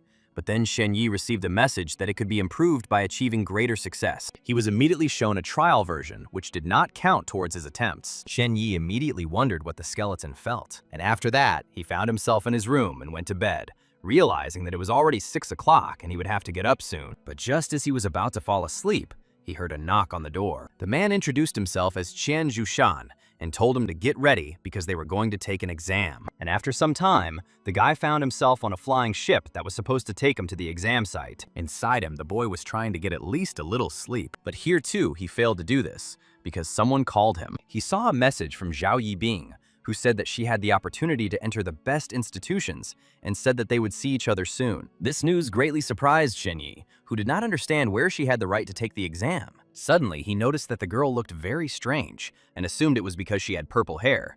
When I asked Mr. Qian about her, he said that he knew this girl and that she had gotten a chance to enter 3 top universities. He said he learned that she had an incredible talent that had long been hidden by the Archaeological Association. This association was a very important organization. It was responsible for excavating various ruins, searching for humanity's past, and finding and preserving weapons knowledge. But the guy still didn't believe that this girl had any special talent. And besides, Zhao Menyue was investigating this case, so maybe she also knew some information. No longer wanting to sleep, the boy pondered the information he had received. Remembering that he had brought the girl to tears last time, he thought she wouldn't want to talk to him. But in the end, he decided to call her, and in any case, he would apologize for his behavior. And at his urging, she picked up the phone and acted as if nothing had happened.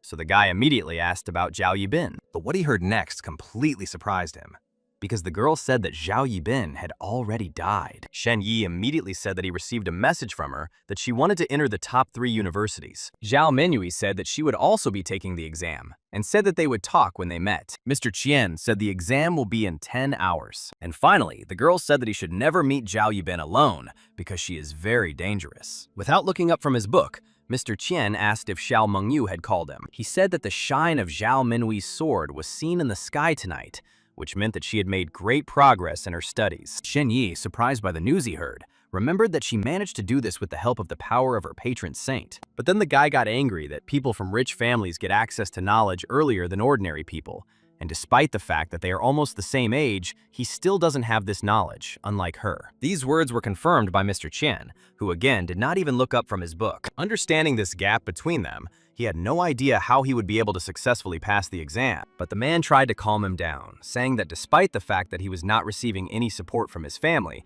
and even on the contrary was suffering from their persecution, he said that their organization would help him. Shen Ye thanked him for his support, but in his mind, he thought that he was just afraid that he would leave their organization, which was why he was so worried about him. And Mr. Qian again began to talk about the girl's successes, but the boy could not listen to this, so he went to sleep. But he failed to do this again, because a message came to his phone again. And as expected, it was Zhao, who really wanted to meet the guy alone. So the guy refused, saying he would only arrive tomorrow. But the girl was persistent, so he got the message. Zhao Yibin said that she was in the same place as him, so she suggested that they meet again. Shen Ye, after reading her message, assumed that this was a complicated coincidence. So he said that on the way, they would stop at a temple. But the girl didn't calm down and sent the guy another message. She wrote that she was also going to visit the same temple and suggested having dinner there. Shen Ye knew perfectly well that this temple was hundreds of kilometers away from where she was now, and he had no idea how she could get there so quickly. Shen Ye, tired from all these events, had no desire to respond to her messages. So, throwing away his phone,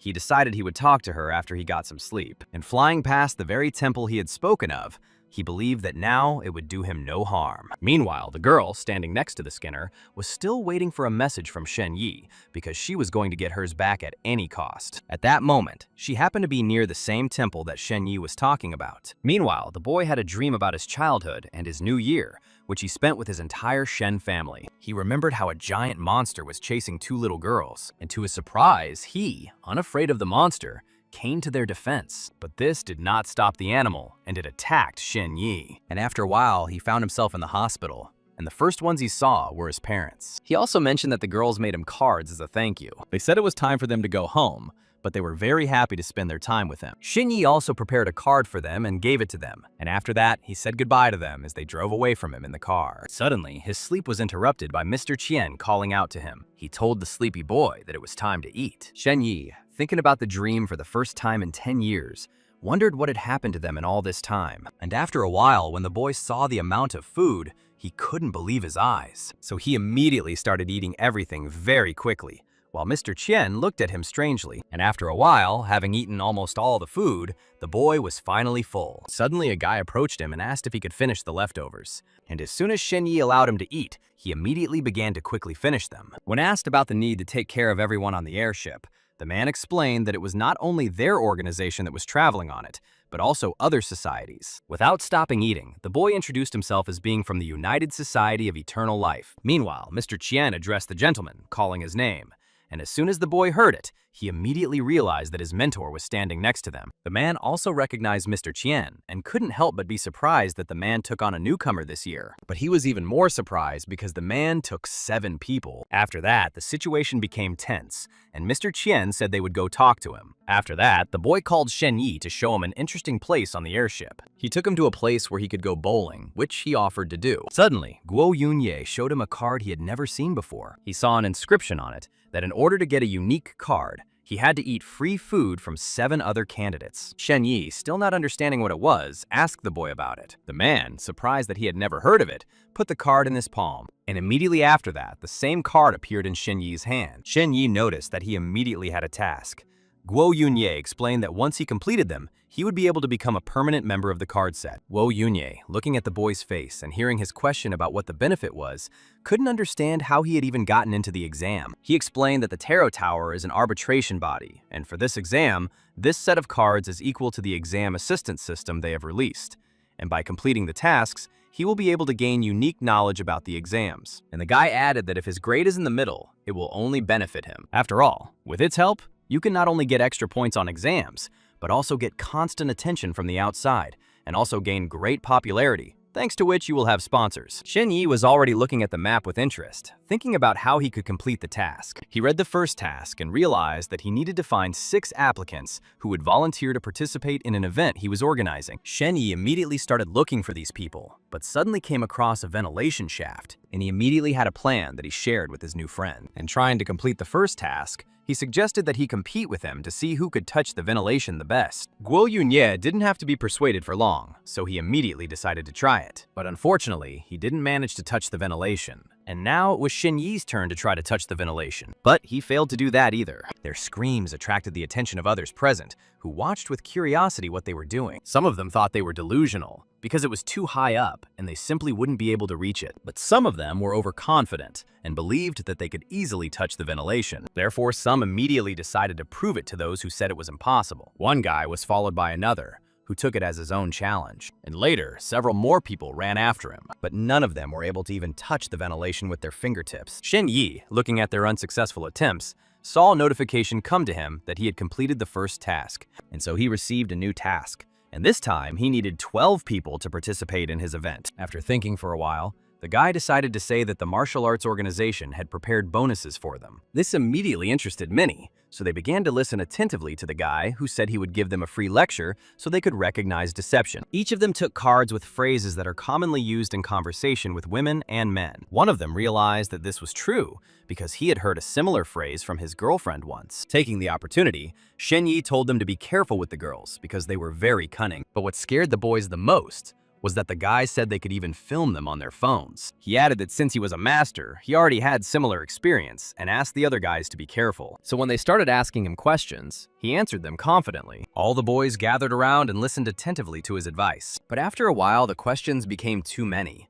So the guy said they needed to learn to tell the difference between when girls really liked them and when they didn't. The girls watched from a distance at the boys' strange behavior. All this time, they were being watched by their leaders, one of whom thought it was all nonsense, and the others said that they wouldn't have time for all this later, so let them have fun. They knew about the maps, so they were sure that this was how the guy completed the task. Meanwhile, Mr. Chien decided to seize the moment and ask why he was recruiting so many students. He said that there was an explosion in several regions, and many craftsmen died.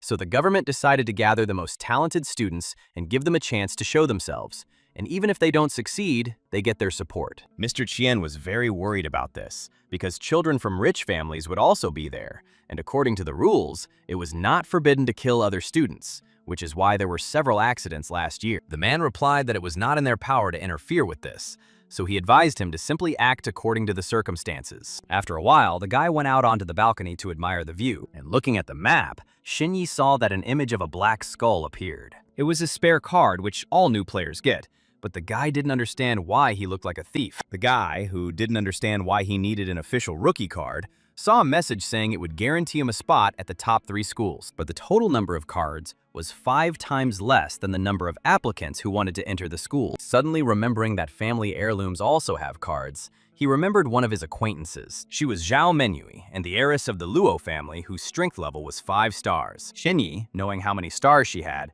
didn't understand why she had such a cool card, unlike his. Seeing that he had the opportunity to add her as a friend, he decided to take advantage of it. She immediately accepted his request, and they were immediately able to communicate using the card. Shen Ye explained that he was sad on the plane, so his friend gave him this card. Zhao Menyue couldn't help but notice that the guy's image was a thief's, and she explained that the card image was created automatically. Before saying goodbye to the guy, the girl advised him to review the ratings of the other participants. He decided to take her advice, and was surprised to learn that Zhao Menyue was only in 5th place. So he decided to look at the map of Nangong, and saw that it had 6 stars. Looking at the beautiful picture, he thought that this was a very pretty girl, but in a moment his eyes widened as soon as he realized it was a man. Looking at the ranking list again, he realized that he also needed to increase the number of stars. He, who knew perfectly well what a rating was and how to increase it, began to think about what he should do. Therefore, first of all, he decided to try the technique of freezing the lunar sky. The guy, having activated this technique, immediately saw how it glowed purple. After that, he did several tricks and kicks,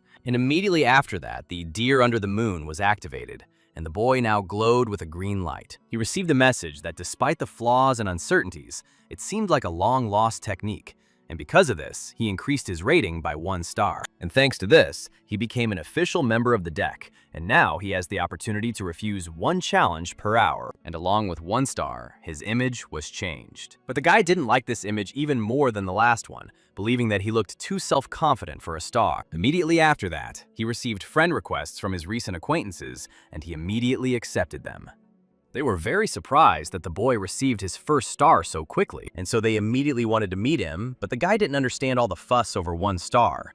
He said he was busy right now, so he wouldn't be able to meet them. But the news of his 1st star did not go unnoticed by Mr. Chien, who was already next to Shen Ye. Ms. Chien was very surprised that he received the 1st star so quickly, and said that it was a good thing she took him under her care. And after that, he pointed his finger in front of him and said that they had finally arrived. Shen Ye, looking where the man was pointing, could not believe his eyes, because he saw an island in the air in front of him. Shen Ye, who had never heard of such an island, learned that it was the Cloud Port, and the man added that previously it was the inner part of ancient ruins, and after excavations, it became a port city, and again pointed his finger. He said that these were not excavated ancient ruins, and one of the most prestigious universities is located in these ruins. He said that the teachers and students of this university study history to find out what happened to their world. Suddenly, light rays appeared in the sky, flying chaotically to the side. Mr. Chien explained that this way, the examiners are watching them, and by looking at his behavior, he can then get help during the exam. Shen Ye couldn't believe it was true, so he asked the man if it was true. He also added that after today's banquet, they would be teleported to the exam, so he advised him to show his best side. When asked by the guy what format the exam would be in and how long it would last, the man didn't know what to say, because it doesn't change every year. For example, last year there was one written exam that lasted only 45 minutes, and another year there was an outdoor survival exam that lasted 3 months. To at least somehow reassure the boy, he said that he would gain an advantage with the help of 1 star. But which one exactly was also difficult to say, because they also change. And at that very moment, he received a message that it became known that he was one of the newcomers. And immediately after that, he received his first task, which was to take a green dragon in the sea to ride on the clouds. Seeing the boy's surprised face, he said that he could not complete all the tasks, despite the promise of a high reward, and he explained that only children from noble families can perform such tasks, because they have enough resources for this. Shen Ye had to accept the injustice for ordinary people, so he missed this task. But the next task of killing demons, which would last 10 years and rewrite 800,000 volumes, made the boy even more nervous. Suddenly, he saw a task suitable for him, which told him to fight to the last and quickly increase his rating. And despite this, the task could not be missed. But here too, the man upset the boy, saying that children from noble families receive the best weapons, so he would not be able to fulfill it so easily. And he immediately decided to show the boy what he would have to face. Looking where the man was pointing, he saw a guy with good armor and weapons standing over a guy they had recently met. Shen Ye was about to run to help him, not understanding why no one was doing so. But suddenly, Mr. Qian stopped him, saying that there were medics for that. And he added that if a person dies, it will change the situation very much, and therefore he will not be allowed to take the exam and may even be imprisoned. That is why only the strongest and most deserving will be able to break through and gain respect. Mr. Qian hadn't planned to call him here so early, but since they were trying to kill him, he needed to know that security was at the highest level. And in an instant, Shen Ye received a new rating of drowning. And this assessment means that a person is in very great danger and can die without realizing it, which contradicted the words of Mr. Qian, who said that it was very safe here. Continuing to look at the card, the boy wondered who exactly wanted to kill him. The children of noble families who decided to play with him, or his opponents in the exam. And the subsequent message that someone was challenging him completely disturbed Shen Ye. But what surprised him most was that this opponent was Xiao Mingyue. The guy sincerely didn't understand why the girl did it. Suddenly, a familiar voice caught his attention, and he immediately raised his head. Standing in front of him was Xiao Mingyue, whom Shen Ye had just been thinking about. Mr. Qian, not intending to disturb them, said that he would leave and not turn off the light, but the boy replied that they were just friends. First of all, the girl thanked him for curing her, and with this, she improved her skills. And when he asked why she challenged him to a duel, the girl suggested he find a better place to talk. She took him to the training room, where he could talk comfortably, because it had good soundproof. Suddenly, they saw one girl fly into a wall very hard, thereby destroying it. Shen Ye immediately tensed up and wondered what was going on here. Meanwhile, the girl continued to stand by the wall and asked why he was competing with her if he knew that she had a much better weapon. The girl was indifferent to her words, saying that it was necessary to raise his rating. Shen Ye immediately recognized her, remembering that she had 4 stars and was ranked 17th. Suddenly, the girl's attention was drawn to Shen Ye himself, who also had 1 star. And just as she wanted to do the same thing as with the girl, Xiao Mingyue stood in front of him and said that he was hers. The girl, not knowing Xiao Mingyue and her place in the ranking, became angry upon hearing her words. The girl repeated once again that Shen Ye belonged to her. These words made the girl very angry, so she decided to deal with Xiao Mingyue. And as she approached her, the girl calmly drew her sword, and in one fell swoop she threw the girl away from her and left her without clothes. What he saw shocked everyone else present, and when they found out that the girl was 5th in the ranking, they all immediately ran away from her. Seeing how the girl beat up a man with 1 star, he asked if she would do the same to him. She jokingly said yes, but then explained that if she competed with him, no one else would be able to beat him. And to confirm her words, she showed a card that said the guy was currently in battle, so no one else could fight him. Shen Ye wondered why the other participants didn't do the same. Xiao Mingyue said that this was not entirely true, and added that they would be able to fight him if they could defeat her, thereby stopping the fight. This really calmed the guy down because he knew how strong the girl was. The guy decided to ask what would happen if someone scored more points than her. Xiao Mingyue explained that it would be very difficult and said that then that person would simply be forced to give up the points. Hearing her words, Shen Ye was once again convinced that strength was the best argument. And finally, entering the training room, the guy said that he would like one too, to which the girl replied that it was only available to noble families, and people like him would simply be thrown out of here. Shen Ye was very angry upon hearing this, because he was tired of the world only revolving around representatives of noble families. Trying to calm him down, Xiao Mingyue decided to start a conversation about Zhao Yubin. The guy immediately forgot about it, and remembered the girl who, while dead, was able to write him a message. Xiao Mingyue recalled that as soon as she took her to the Skinner, she died immediately. But upon hearing the next news, he was even more surprised when he learned that the shadow that came out of the body of the Slayer had also come out of Zhao Yibin's body earlier. Therefore, they both assumed that the Skinner was also alive, and that the girl was going to take the exams. Therefore, she once again asked the boy to be very careful, because the girl was now not human. The guy asked why they didn't inform Kunlun, to which the girl replied that she had already done so, but had not received any answer, since they had no business with the death of an ordinary person. Shen Ye knew that the girl was right, because when he called the police to ask for help in finding the girl's mother, he also received no answer. Meanwhile, Zhao Menui continued to talk about someone making a deal with the Skinner to take his body. Shen Ye couldn't believe that a person had such great strength, until suddenly, the girl changed the subject and said that her relatives wanted her to get married already. She added that one of the suitors, one of the influential uncles, had recently turned 50 and his wife had recently died. Shen Ye was most upset by this news and told the girl not to agree under any circumstances. Zhao Menui sadly replied that she said she needed a few days to think about it, and she explained this by saying that she was too weak to resist them and that she was definitely not going to get married until she entered one of the 3 universities. These words calmed Shen Ye down a little. Who thought that his family was in the worst shape because he was being forced to apologize for something he didn't do, realized that the Luo family was in much worse shape. After that, the girl asked him if he had already chosen a university, and when she found out that he hadn't yet, she advised him to understand that before entering university, ordinary people cannot learn special skills. The next moment, the girl said that she could teach him the skills of her clan, and at that moment, the glow of her sword flashed near the surprised boy, who had not expected such a proposal. Without wasting any time, the girl immediately began demonstrating one of the techniques that allowed her to move incredibly fast. Stopping, the girl explained that this blade method was called Lin Bo, and suggested that the boy learn it.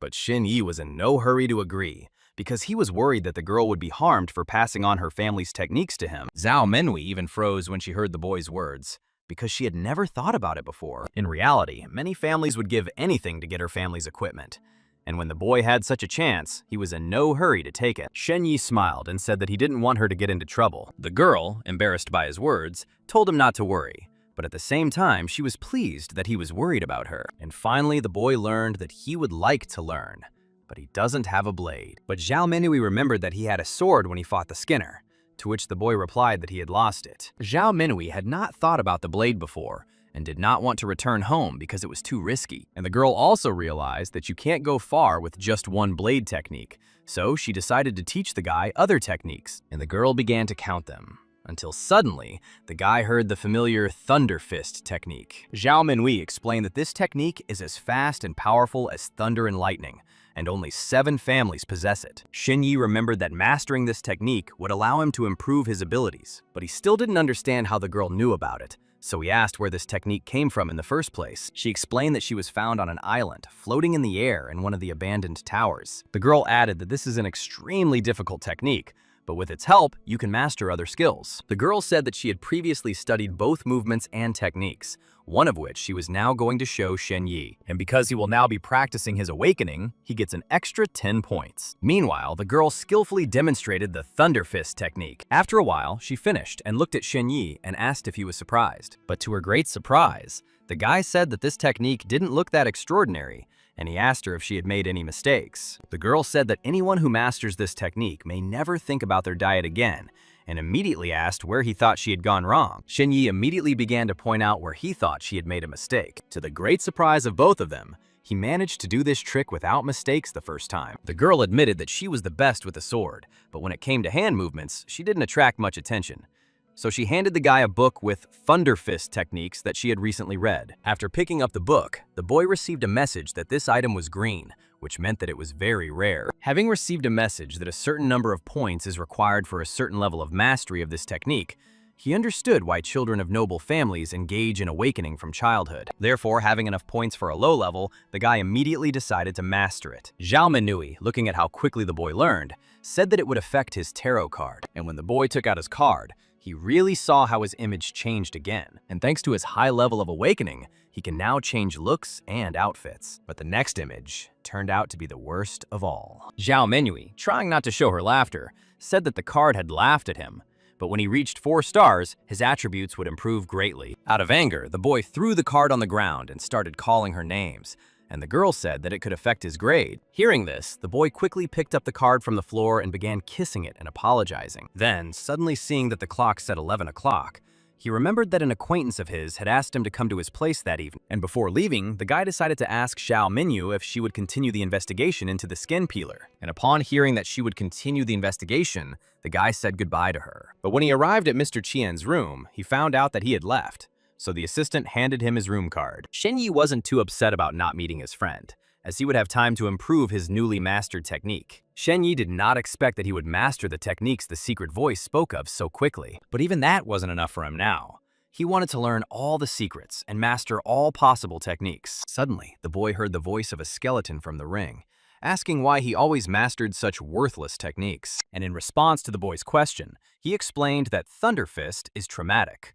Deer Under the Moon is the basic technique of elves, and Frost Strike is not capable of inflicting a blow, so it will not help in battle. Surprised, Shen Ye silently listened to the skeleton's advice to enter a military academy, where he would learn truly useful skills. But the boy couldn't get out of his head what the skeleton had said, that he was using the Thunder Fist from the world of horror. After all, the guy didn't understand why nothing worked out for him because he took into account all the shortcomings. And suddenly, he felt something start to happen to him. As he dropped the book to the floor, he saw something growing out of his skin. Unable to stand, the boy fell to the floor and began to make incomprehensible sounds. The skeleton tried to find out what was wrong with the boy, but he couldn't say anything. The guy couldn't even breathe, and his consciousness was leaving him. And the last thing Shen Ye remembered was the feeling of death.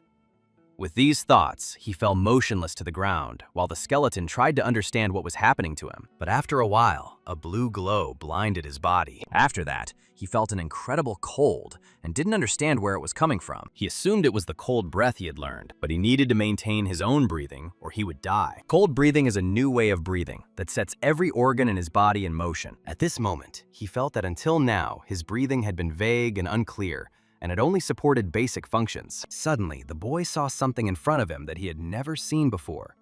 But a voice sounded in his head that said that this was a magical world. And after that, the guy gradually began to come to his senses, and he received a message congratulating him on mastering the magical world technique, Divine Radiance Under the Moon. He also learned that this technique is considered an exclusive skill, and furthermore, his scores increased significantly with the acquisition of this technique. And despite the bruises and cuts on his body, his skin was quickly recovering. He also received a message that he had opened a magic eye, and that when he raised all his characteristics to 20 points, he would receive the rating of Real Person. And to his surprise, this technique was purple in color, which meant it was very unique and hidden. He also received the Frostbite technique, which slows down the opponent's movements when hit. Flowing Moon is a mixture of jerks and jumps of the main techniques, which can be decomposed into a series of ghostly images. Thunderstrike is a palm strike that has great destructive power. With the help of Sky Shadow, a person can hide in the shadow of a person or object, and can only be found if the enemy has the ability to see shadows everywhere. The guy, unable to hold back his laughter, could not even imagine before that he would be able to obtain all 4 techniques at once. Shen Ye was glad that he had spent so much time transitioning between worlds, but he did not understand where this technique came from. Realizing that he didn't need to worry about it now, he decided to wash the blood from his body. He was surprised that he had not yet died from the blows he had inflicted, which were fatal.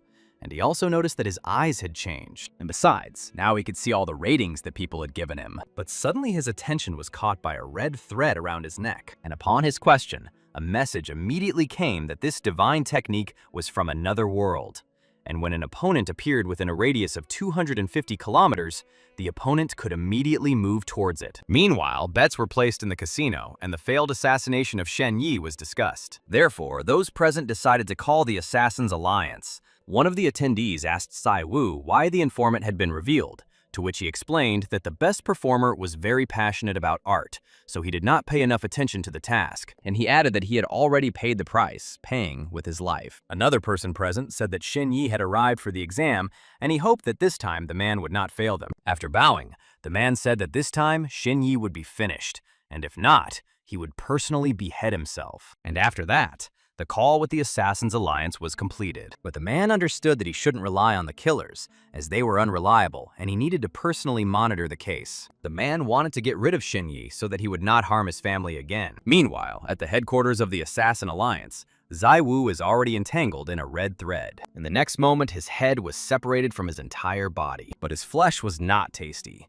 unlike the children of the heirs, who had been fed medicine since childhood. And besides this man, he killed many others. And suddenly his mistress, Zhao Yibin, entered. She asked if he had really made a promise to someone without asking her. The Skinner just bowed his head guiltily and said he hadn't thought about it. But she didn't need his explanation and said that her followers should believe in their promises even if they lie. The Skinner replied that he would send the old man's head to Yongshan to fulfill his promise. Meanwhile, the girl changed the topic to Shen Ye, knowing that he was already at the port. So she asked her husband if he wanted to eat the heirs of rich families. And since the girl needed many souls to restore her strength, she said that the flesh would belong to him and the soul to her. The man, thanking his mistress for her generosity, said that she didn't need to worry about it and that he could handle them himself. The girl said that he found her spell, which means that he has another powerful creature besides the undead. And she added that now, with his current strength, the Skin Ripper would quickly turn to ashes, and even she wouldn't be able to resurrect him. They still had to not only take Shen Ye's soul, but also find out who exactly was behind it. At that time, the girl took her equipment away from the guy so that he wouldn't find it. He saw a message that the next time a person used this technique,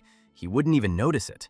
And he realized that the same thread was on the Skin Flayer, and he realized that he was still alive. And only now did he understand why the map had rated him as a drowned man. His card changed again, and now, instead of himself, he saw a deer, and the rating, victim walking into a trap. Shen Ye was surprised by how intelligent the card was, that it could see and sense his condition. But the next moment, the map changed again, and he received a message that he now had 5 stars, and his place was 11th in the ranking. The guy couldn't believe he was able to jump from 2 stars to 5. He immediately received a message again that he could hide the true number of stars, and also that the final score before the exam would give special power to use in the exam. And he also saw that because of the quote hidden eye, all his other indicators were sharply raised to 5 stars. Shen Ye decided to first hide the true number of stars, so that his enemies would not go anywhere. After all, he understood perfectly well that in battle, you shouldn't rely on your rating on the card, because even a weak person can defeat a strong one. And besides, he needed to look for ways to advance, because the Skin Scraper and Zhao Yibin could attack him at any moment. Suddenly, Mr. Qian called him. As soon as he picked up the phone, he heard the man screaming that he hadn't been able to reach him all day, and that if it weren't for the camera footage, he would have already been looking for him with his dogs. The guy, surprised that he had been missing for a whole day, said that he had been with his family. After some time, Shen Ye came to Mr. Qian, who was going to tell him about the 3 best universities, so that the boy could decide where it was best for him to enter. Keelan is engaged in excavations, Gitu studies history in the depths of the sea, and Shuetu is deep in the earth. The man continued to say that these 3 academies are the heirs of ancient clans with deep traditions and power, and no other academy can match them. But the most powerful of all of these is Keelan. After all, it is she who studies the magic of spirits and the world, respected by most students from noble families. Gitu is inclined towards secrets and archaeology, because in the past, there were events in the history of civilization that existed to this day and lie underwater, which is why the students there are the most erudite. And in most cases, graduates become disciples of the church. Shuetu is located deep underground, and the history of humanity is located there.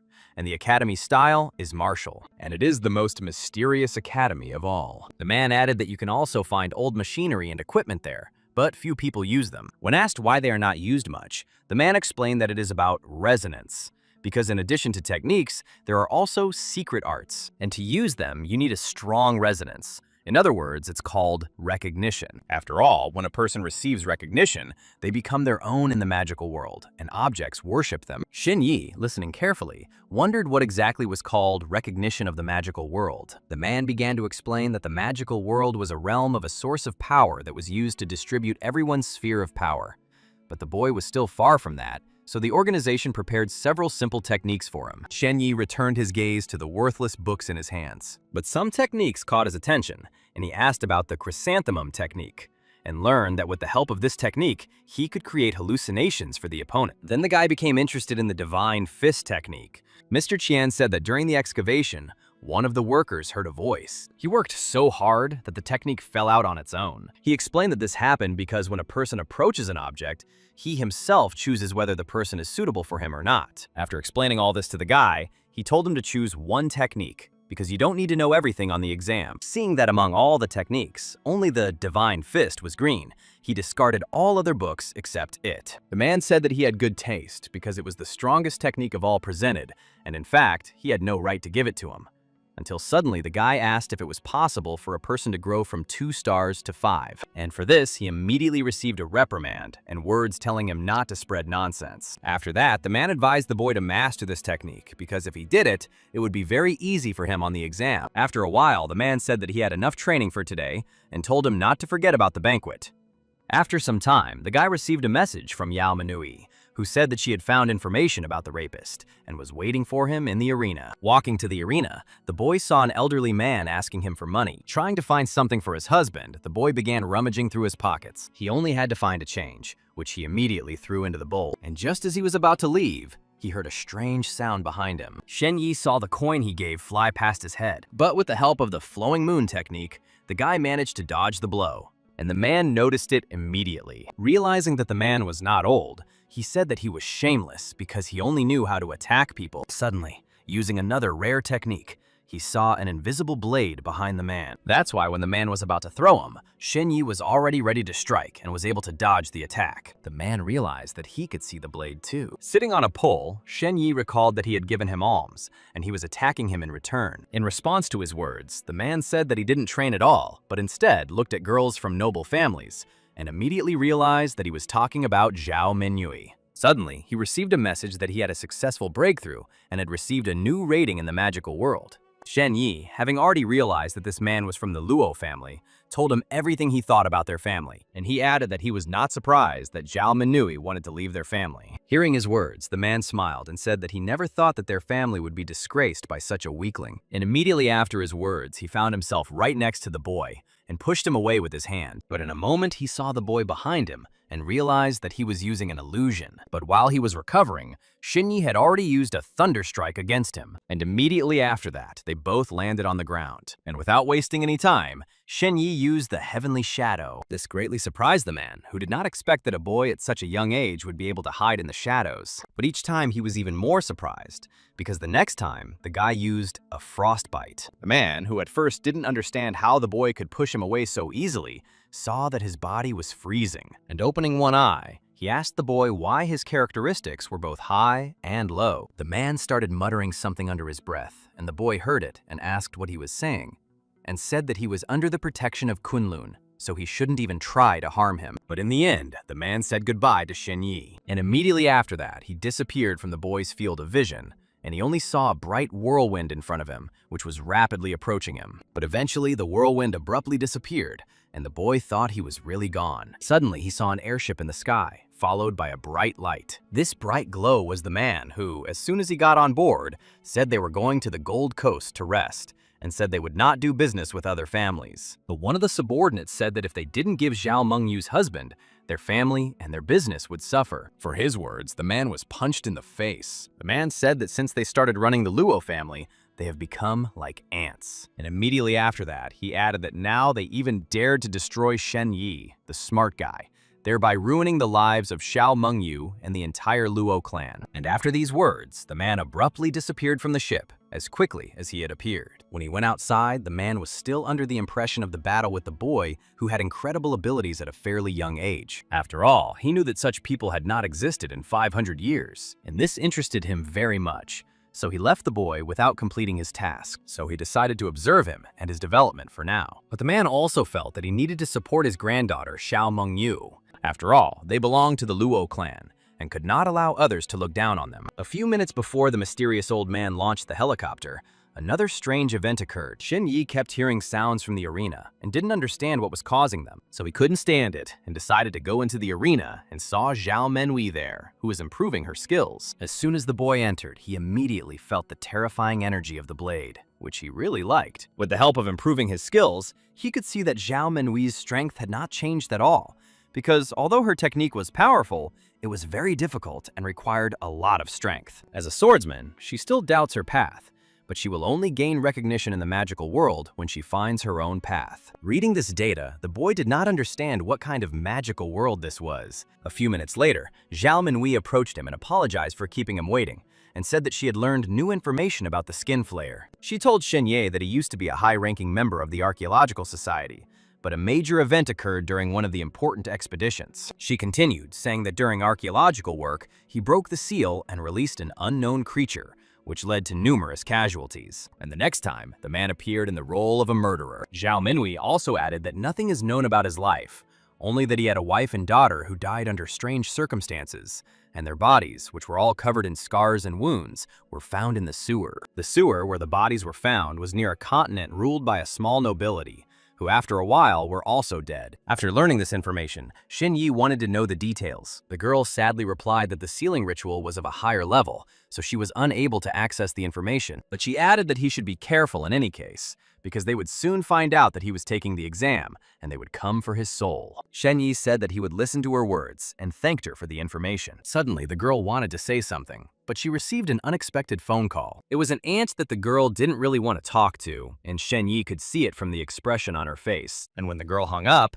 Shen Ye asked the upset girl what happened. She explained that her family was calling her home because her engagement was coming up soon. When he asked what happened to her parents, she explained that her mother had died, and after her brother's death, her father had fallen into a coma. Dissatisfied with this injustice, Shen Ye did not want to leave it so easily, but the girl understood that she had no other choice. Shen Ye, trying to help her in some way, invited her to dinner to introduce her to the head of his organization so that she would join them and not be under the control of her family. Zhao Minwei, who knew that her relatives hated him very much, asked if he was afraid of incurring their wrath, but the guy was determined and wasn't going to give up, and also said that he had met an old grandfather from her family. Zhao Minwei, looking at the guy who seemed very young and weak to her, but she didn't understand why he was so bold. She couldn't help but pay attention to his gaze, his appearance, and how he behaved in the battle with the Ripper. But Zhao Minwei still thought he was very gentle, so she asked where exactly they were going to have dinner. Shen Ye, confused by her question, because he didn't expect her to agree so quickly, said that he didn't know yet and suggested that she figure it out later. The girl was annoyed that the guy invited her without knowing where, to which he replied that he was very sincere. Zhao Minwei said that she was not the kind of girl who went on a date with just anyone.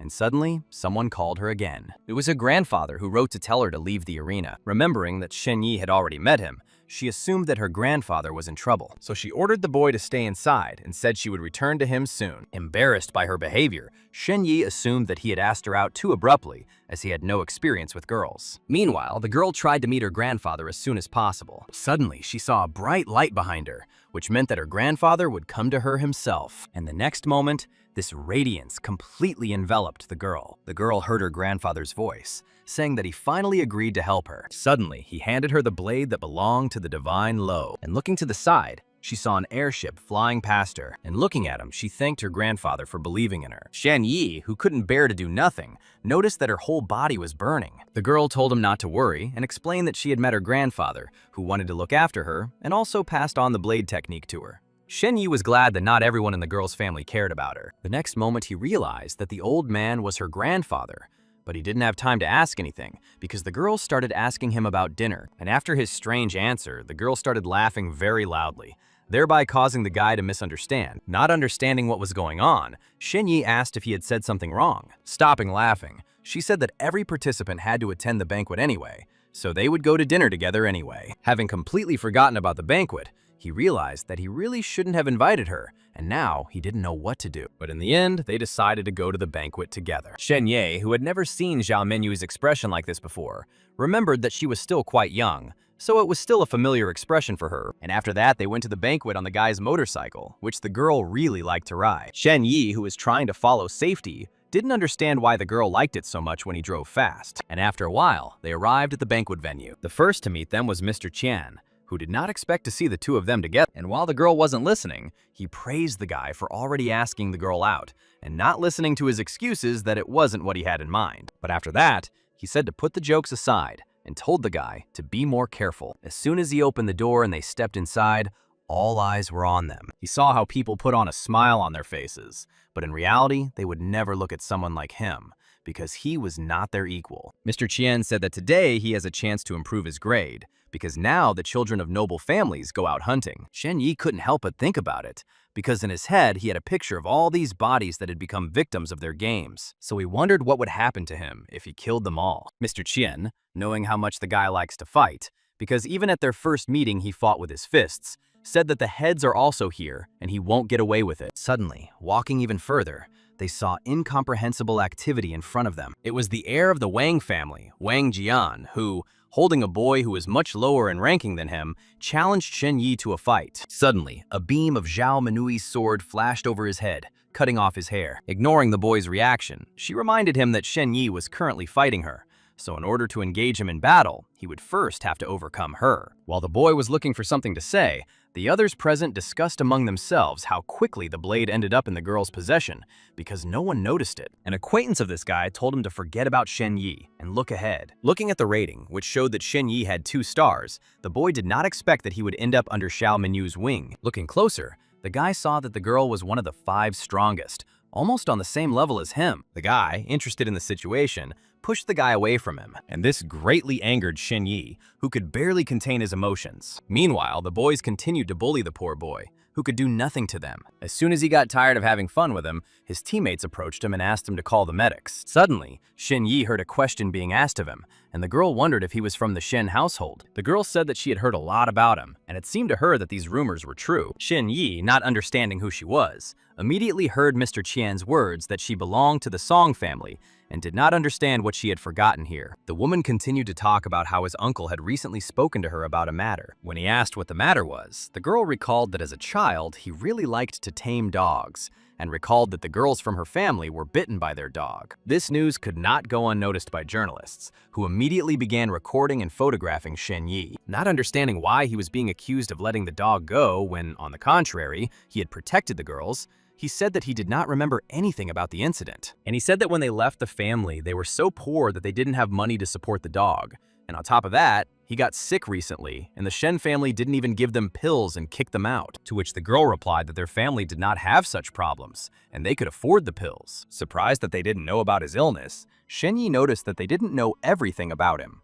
Mr. Qian was pleased with the boy's answers, as he was able to catch Ms. Song, who believed that the boy was still training dogs, which was impossible due to his injury. After that, the girl decided to ask him if it was true that he had dropped out of high school and was going to take the exam to enter the best university. She said that she could help with this because her family is very influential, but for this, he must fulfill one condition. She told him not to contact Song Qingyun from now on. This news again did not go unnoticed by journalists, who considered the guy an impudent person who was lucky that the Song family was giving him handouts. So in order to shame the girl, he said that he would agree to stop communicating with the girl without any problems for the sake of a pass. And to his great surprise, the woman remained calm and said that the pass would now belong to him. But Shen Ye immediately added that in the condition of being away from Song Qingyun, he would need her help. He asked her to give him her photo because he doesn't even know her face. This surprised those present so much that some thought he had Alzheimer's. The guy who was going to fight Shen Ye said that he was lying because they had seen each other since childhood, and after learning that he didn't remember what happened to him at that age,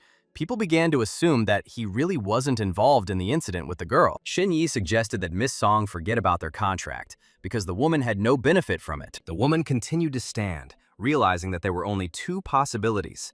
Either he really didn't remember, or he was lying to show his indifferent attitude towards their family. When asked if he really didn't want to keep her support, she reminded him that she was the aunt of these girls. Shen Ye awkwardly replied that he didn't know her nieces, and suggested that she forget about this conversation. But adding that she had an excellent reputation and many opportunities, he asked the woman for help. The guy started talking about all the people who had recently died, and he asked to find out what happened to them.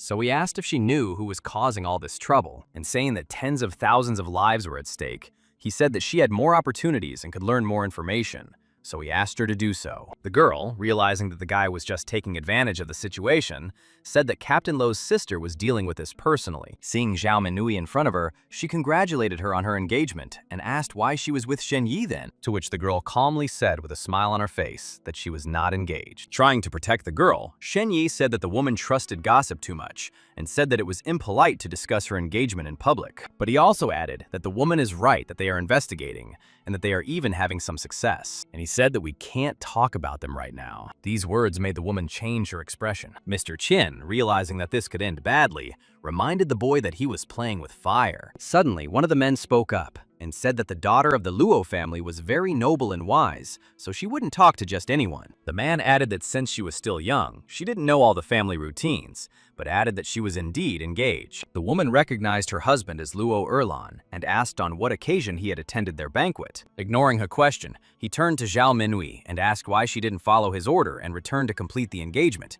to which she replied that she was preparing for an exam. The man said it was a family matter and ordered not to argue with Miss Anne and ordered her to follow him. But the girl was able to dodge and asked where he was going to take her. The man, clenching his fist, told her to agree to the engagement. The girl asked if her grandfather and father had given their consent to this, and thinking before she spoke, she asked if he had asked her permission. The man, continuing to speak calmly, said that the head of the family knew about all this, and her father was in a coma. Zhao Minhui decided to publicly ask how old her fiancé was. The man, unable to bear it, grabbed her hand and told her not to do anything stupid anymore. Zhao Minhui calmly said that grandfather did not agree, and father could not say anything. So who gave him the right to decide her fate? And after that, the radiance of the holy blade of Lo appeared in the air. At this moment, Shen Ye noticed that her assessment had changed, which meant that she was confidently following her path and would no longer deviate from it. Meanwhile, the man showed his blade to the head of the family and said that if she did not obey him, he would be forced to use it. In response to his threats,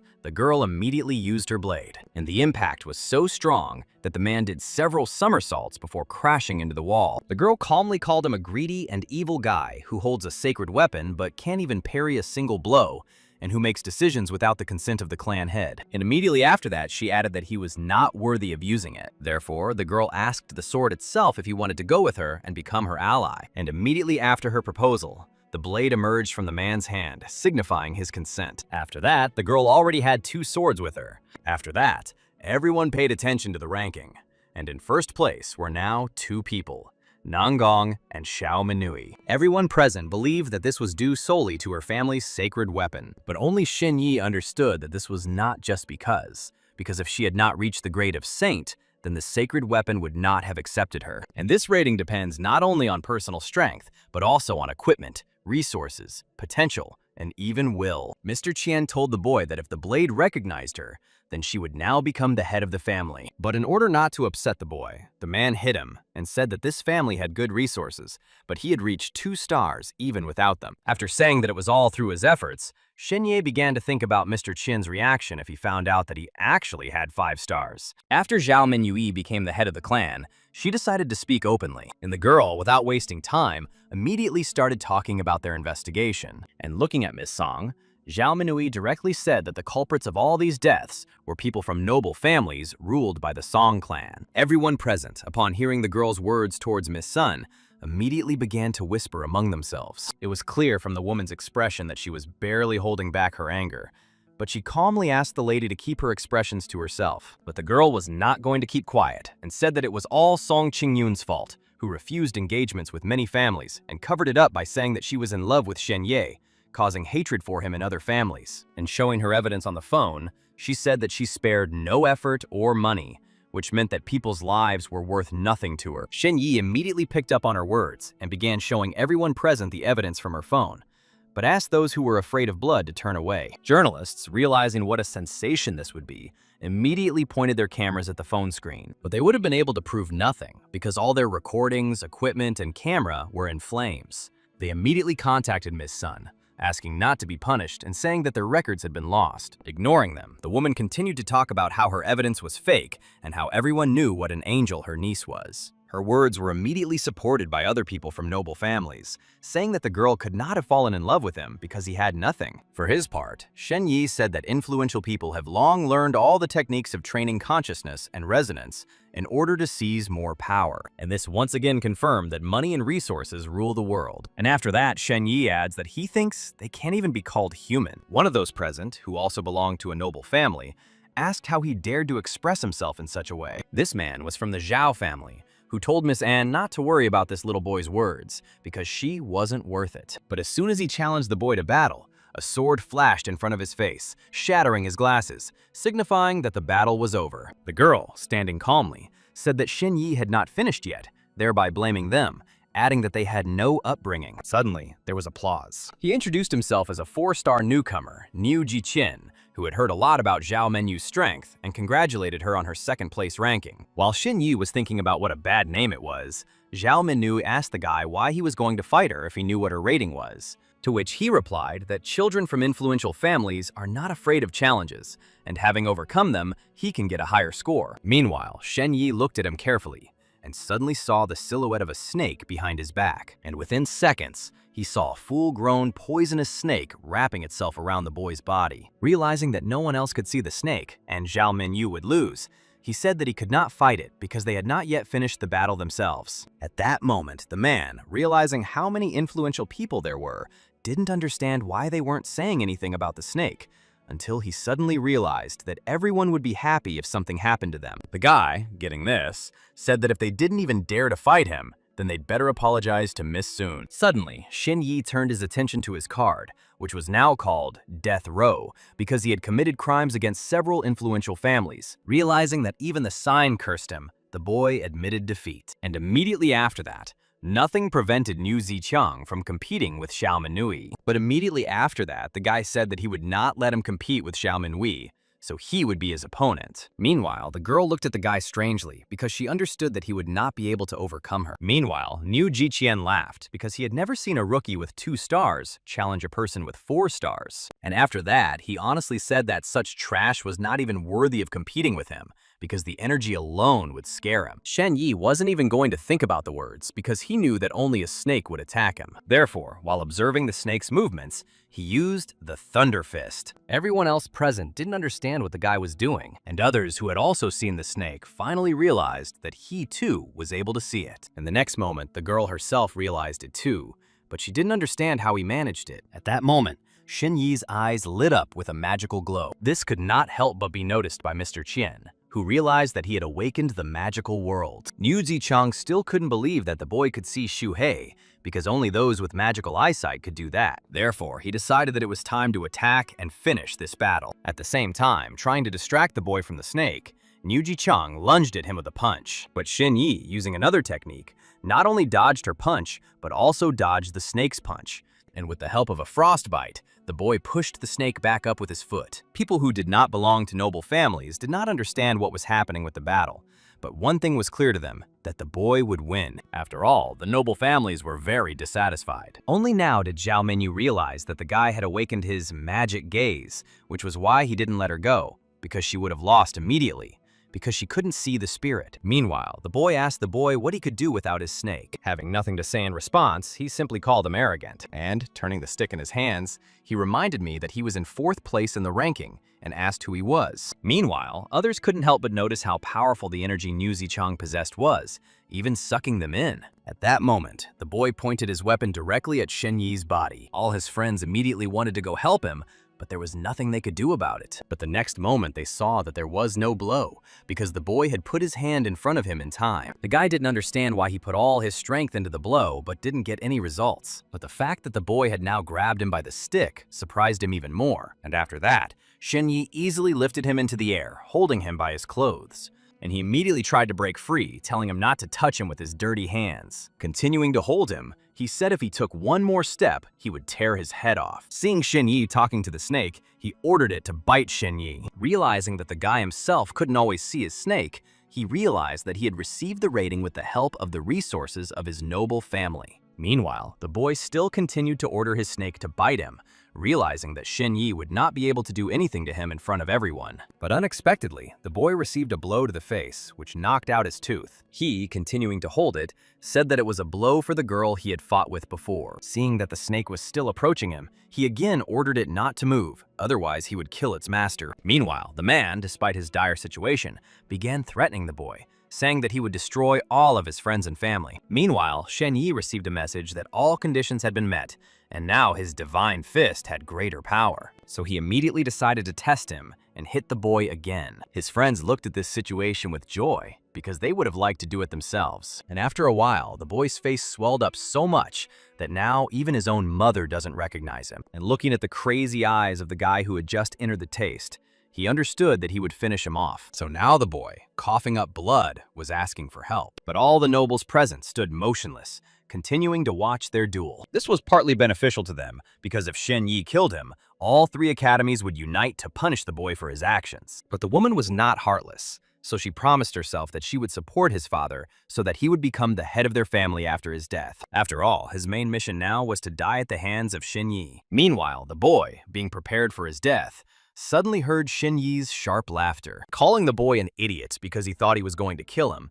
he ordered him to look around to make sure no one was helping him. And he, in front of everyone, voiced their thoughts that if he killed him, everyone would not care, because he would be punished for this, and by doing so, he would wash away the shame of all the noble families. Turning to the man who had recently protected her, the woman ordered him to make money so that Shen Ye would be silent. And so this man entered the arena. He said he was from Keelan Academy and praised him for his excellent fight, and said he would achieve great success. Not expecting that someone thought he would kill the guy, Shen Ye received a message that the duel had been interrupted. Meanwhile, Miss An gave the boy a pill so that he could survive until the exam. And at the same time, everyone received a message that time was up, and all final scores and awards for newcomers were being distributed. Zhao Minhui also received her reward, which was the image of a holy blade. She received an artifact with which she will gain more strength by performing teamwork. Shen Ye also received the artifact Unwavering, because despite how many times he was on the verge of death, he did not give up for anything and received this name.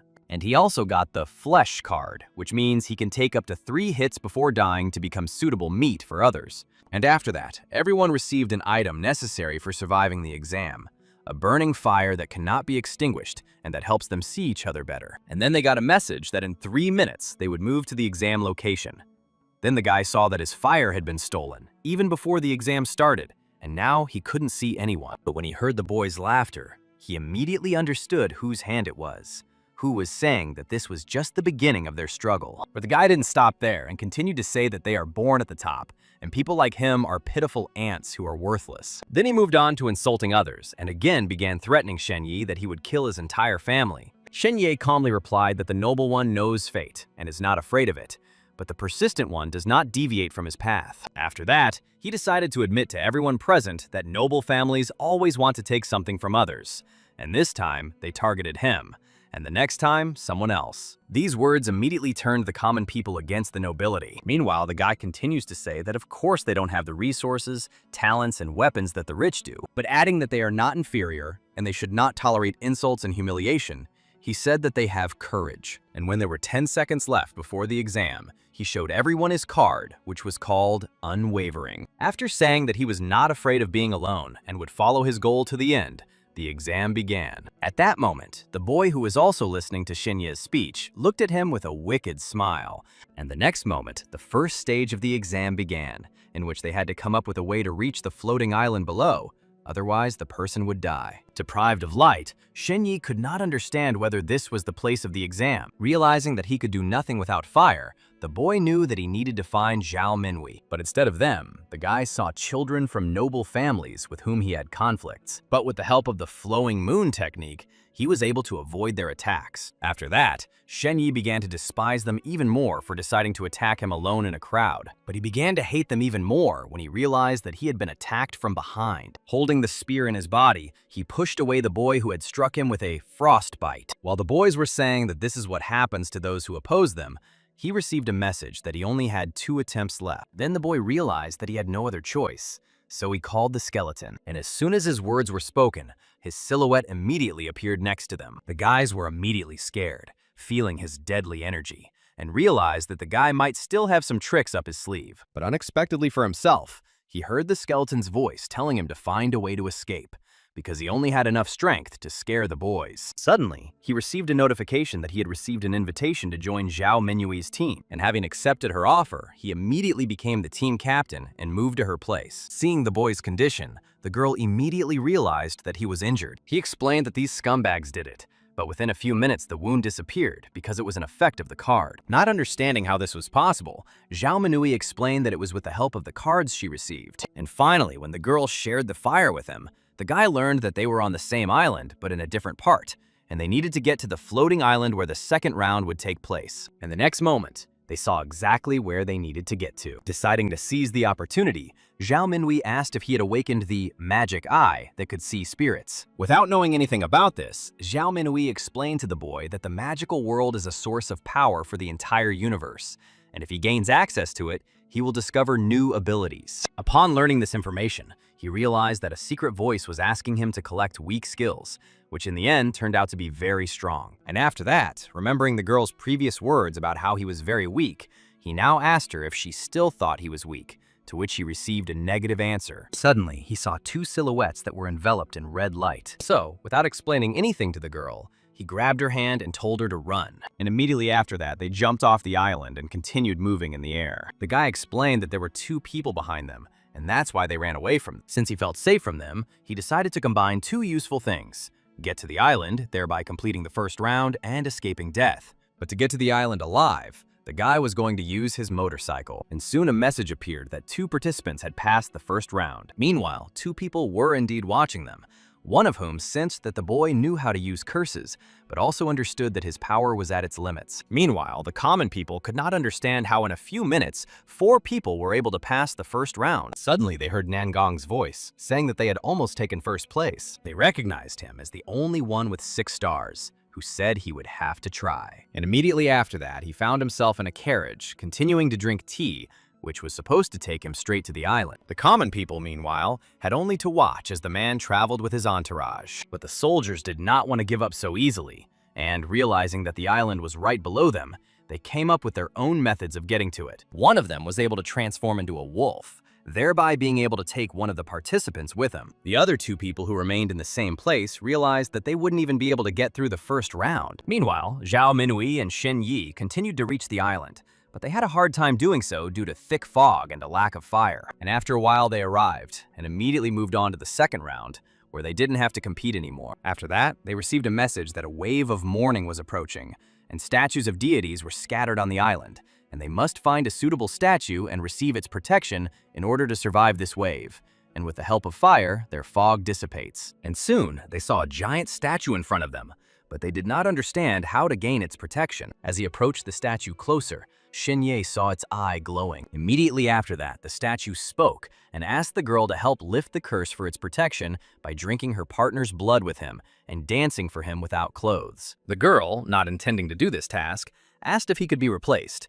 But suddenly, they received a message that it was the god of pity, which meant that he was bad. Shen Ye, hearing this, sent him away and stuck a dagger in his eye. Opening its mouth in pain, the statue asked why they had come to it at all. After that, they left, leaving the statue where it was, and it continued to wait for the next girl. Meanwhile, Zhao Minhui was worried that there was no need to talk to him like that, because they still represented deities. To which the boy replied that the gods had been dead for a long time, and these were just statues. Suddenly, seeing a dirty horse in front of him, the boy said that he liked such simple statues. When the boy asked for help, he learned that it was just a horse that could only eat grass, and he could only ask for help from its rider. And he learned that for this, they needed to show respect for him. And the inspired Shen Ye asked where his rider was. As soon as the horse was about to say exactly where, an explosion immediately sounded, lifting the statue into the air. And when the dust storm disappeared, they saw before them the people they had been chasing before. When asked why they were pursuing, the men calmly began to remove their skin. And in a few seconds, they saw that Zhao Yibin and the swindler were standing in front of them. Thinking that he had already decided everything with them a long time ago, Shen Ye did not understand where they could have come from. Suddenly, the girl who had green flames from her eyes started crying, saying that she was dead. Suddenly, the girl flinched, remembering that this was the whisper of darkness, possessed by the boy who allowed him to contact the real Zhao Yibin. He immediately reported this to Zhao Minhui, who realized that they had become stronger, so they needed to escape. But as soon as they were about to do so, the rascal immediately wrapped them in red threads, preventing them from doing so. Immediately after that, she opened the mouth of the rascal and ordered him to return to his master. But immediately after her words, the guy realized that he couldn't move. Suddenly, the girl felt something unusual. She saw how Shen Ye managed to break free from the strings and pushed her away from him. Both the thief and everyone else were shocked by this situation. And immediately after that, everything became clear, because personal battles were forbidden here, so they couldn't do anything about it. Not expecting the exam to have such strict rules, they realized that there was nothing they could do now, and believing that they could get Shen Ye's head at any time, they disappeared. And again, feeling the thread around his neck, he saw a message that as soon as he appeared within a radius of 500 kilometers, they would sense it and be able to move to him. Immediately after they left, the girl excitedly asked the boy if he was hurt. Shen Ye understood that they were protected now, but he didn't know what would happen in the next round, to which the girl replied that they should move on to him quickly then. She explained that the rules and objectives of each round were unknown, and therefore, it would be better for them to move on early and prepare for the attack. As soon as the guy was about to move on to the next stage, he was stopped by the girl's voice, who said she wouldn't let them hurt him. Meanwhile, the boys asked the statue for another request, because they were only 15 years old and did not want to have their genitals cut off. But the statue remained adamant and asked for 2 pieces, saying that before, there were 4 of them. After all, he needed this to restore his strength. Otherwise, they wouldn't receive this protection. The guys didn't know what to do because their families had done a lot to help them pass the exam, and they couldn't betray them. And in the end, with no other choice, they decided to do it. One of them, lacking the strength, asked the other to help him cut it off. Just as the boys were about to do this, Shen Ye appeared and hit the statue with a frostbite. Throwing the statue away, he said he was fed up with their perverted tasks that required flesh and blood. Suddenly, Shen Ye, hearing Zhao Menui's voice that she had found a suitable statue, immediately ran towards them. At this moment, one of the boys realized that the purpose of this exam was not to satisfy all the statue's desires, but to find the right statue. Meanwhile, Shen Ye had already arrived at Zhao Menui, who was standing in front of the statue. She chose it because it had something in common with the statue in the form of a sword with a bird sitting on it. Therefore, the girl immediately bowed to the statue and asked him for protection for them. But after receiving no response, Zhao Menui assumed that she was out of work, which made her very upset. But suddenly they saw the statue's sword shine. Shen Ye realized that the girl should have spoken not to the statue, but to the sword. After that, Zhao Menui decided to listen to his advice, and now turned to the sword for help. And immediately after that, they saw the sword move slightly. And the next moment, the entire statue was destroyed, except for the sword, which lay atop its wreckage. And immediately after that, his task was announced, which seemed too easy to the girl. Therefore, she immediately set about fulfilling it in order to gain the favor and protection of the sword. Only now, looking at the girl, did the boy realize that the purpose of this exam was to test the students for the amount of resonance. After all, a girl who had trained with a sword all her life had to find the very statue that was associated with the sword. This could only mean that Zhao Menyu was a true holy sword. Suddenly, the boy saw that he had also received something. He saw a message that he also received a card related to basic techniques. He received a Sword of Death that suited him and his purposes perfectly. Meanwhile, Zhao Minwei used multiple swords at once, which once again showed her strength. And they received a message that their fire would soon disappear, because they would no longer need it. After that, they saw words next to the sword that they needed to find the shelter of the holy blade very quickly. Assuming that gaining status is not only about moving to the next level, but also gaining additional resources and status. So he told the girl to seek shelter, while he himself would go look for another statue that suited him. Zhao Menui, realizing that this could be dangerous for the boy, was not going to leave him alone. And suddenly, the boy saw his enemies again. One of them was determined to kill him today. And the same thing happened to them as to Zhao Yubin and the Skinner, which meant they didn't read the rules. Remembering where he was in a hurry, Shen Ye was angry that these idiots had wasted his precious time. Suddenly, they saw a stream not far from them. The guy immediately felt that there was something inside him and remembered his liquid moon skill. And besides, he couldn't find any statues associated with himself. Realizing that he had little time, the guy decided to forget about it and find protection for himself. Suddenly, Zhao Minui unexpectedly told him to stop lying, and she wondered if his statue was in the water, assuming she thought of it because he was staring at the water for a very long time. So in the end, he told the girl that he would try to come back quickly and dove into the water. And having received a message that a wave of crying would begin in half a minute, she therefore ordered the Holy Blade to follow her. She did this to give Shen Ye even more time. The girl continued walking until she heard someone rustling next to her. Turning around, she saw a giant monster about to attack her, but she was prepared for this situation, so she was going to use her sword, with which she cut the monster into 2 parts in one motion. But the most unexpected thing for her was that it wasn't just one monster, but many of them, walking towards the water. So, to prevent them from doing so, she threw down her sword, who chopped up all their bodies in one fell swoop. Zhao Minui could only marvel at the skills of this sword. Suddenly, she saw a hand in front of her,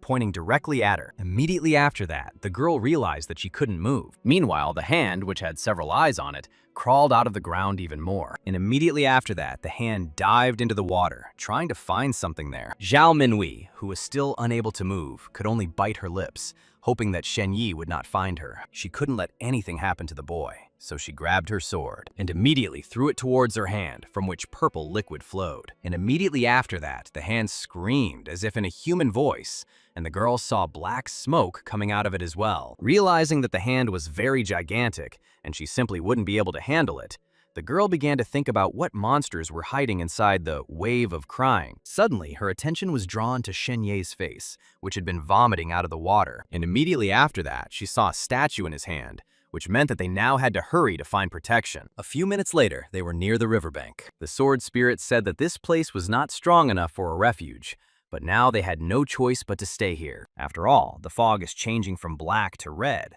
which means that the wave of crying is intensifying. And after that, looking to the side, she asked if this tree was a divine statue. Shen Ye immediately decided to check it out, starting to ask the statue for help. And suddenly, lifting the statue, he saw something strange. He saw the statue's roots grow into the ground. And within seconds, a tree grew on the leaf that was written to them, to offer him sunlight and fertilizer so that he could protect them. Fortunately, the boy had several items stored in his ring, so he could easily get him some water. The boy watered the plant while Zhao Minui wondered how a boy from an ordinary family could have so many skills and such an artifact. Suddenly, a new entry appeared on the leaves, informing him that this was not the right water, but that he needed water rich in nutrients.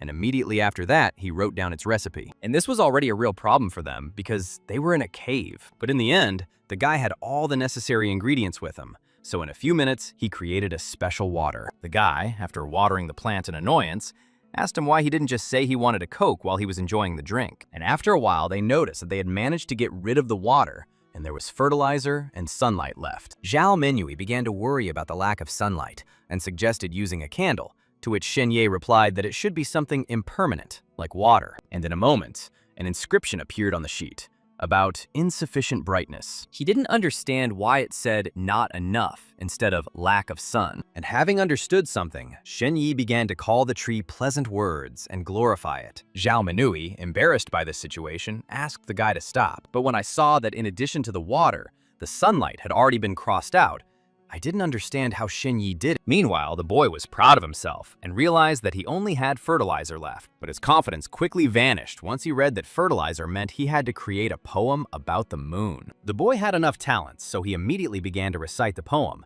enchanting not only the tree, but also Xiao Minyu. And after that, a smile appeared on the statue, and it itself asked to take it with them. Shen Ye, taking her in his arms, did not understand how she could protect them, but their thoughts were interrupted by an unexpected noise in the cave. It was a giant monster whose arm had recently been injured by Zhao Minui, and while they were trying to figure out what kind of creature it was, it had already destroyed the cave where they were. But unexpectedly for everyone, the girl's sword prevented him hitting him. Shen Ye praised the sword for its bravery, but the girl remained vigilant and ordered the boy to look at the ground. Turning around, the boy really saw something rapidly approaching him. This is the creature that Zhao Minui had recently encountered, which was now trying to destroy him. But unexpectedly for himself, he was helped by his statue, which ended up in the monster's mouth. Shen Ye, frozen in place in shock, did not understand how the tree was able to switch places with him. The statue, said to be precise, he is his replacement. And immediately after these words, the color of the statue changed to black. Continuing to hang on the monster,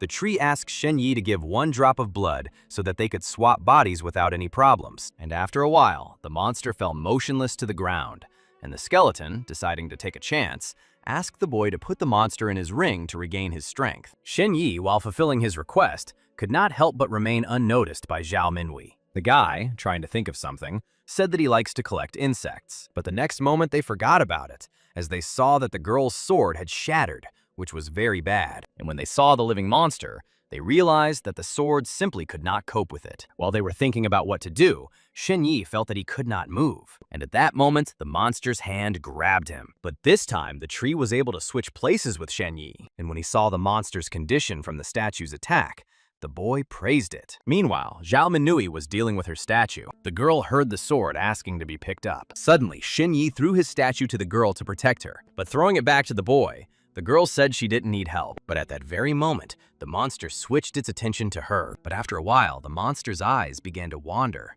as they still continued to roll over the statue for various reasons. And after a few minutes of such somersaults, the monster already had birds flying around its head with stars. And taking advantage of this situation, Shen Ye used the flowing moon technique against the monster. And before he could recover, the guy used another technique called frostbite. Zhao Minui also did not stay away and helped Shen Ye using her sword. Shen Ye was shocked, as he did not expect that the broken sword still had such incredible power. The girl explained that it was her fault, because with the help of her resonance, skills, and her own strength, the sword gained such power. But the skeleton intervened, telling him to send the monster back to him to feed on him. Shen Ye, not understanding why he needed all this, finally fulfilled his request. And this again did not go unnoticed by Zhao Menyue. And now the guy was telling her nonsense about how, in addition to beetles, he liked to collect giants. While the guy was checking his cards and noticed that new information had appeared on them, the girl realized that the guy was no longer even trying to convince her of his lies.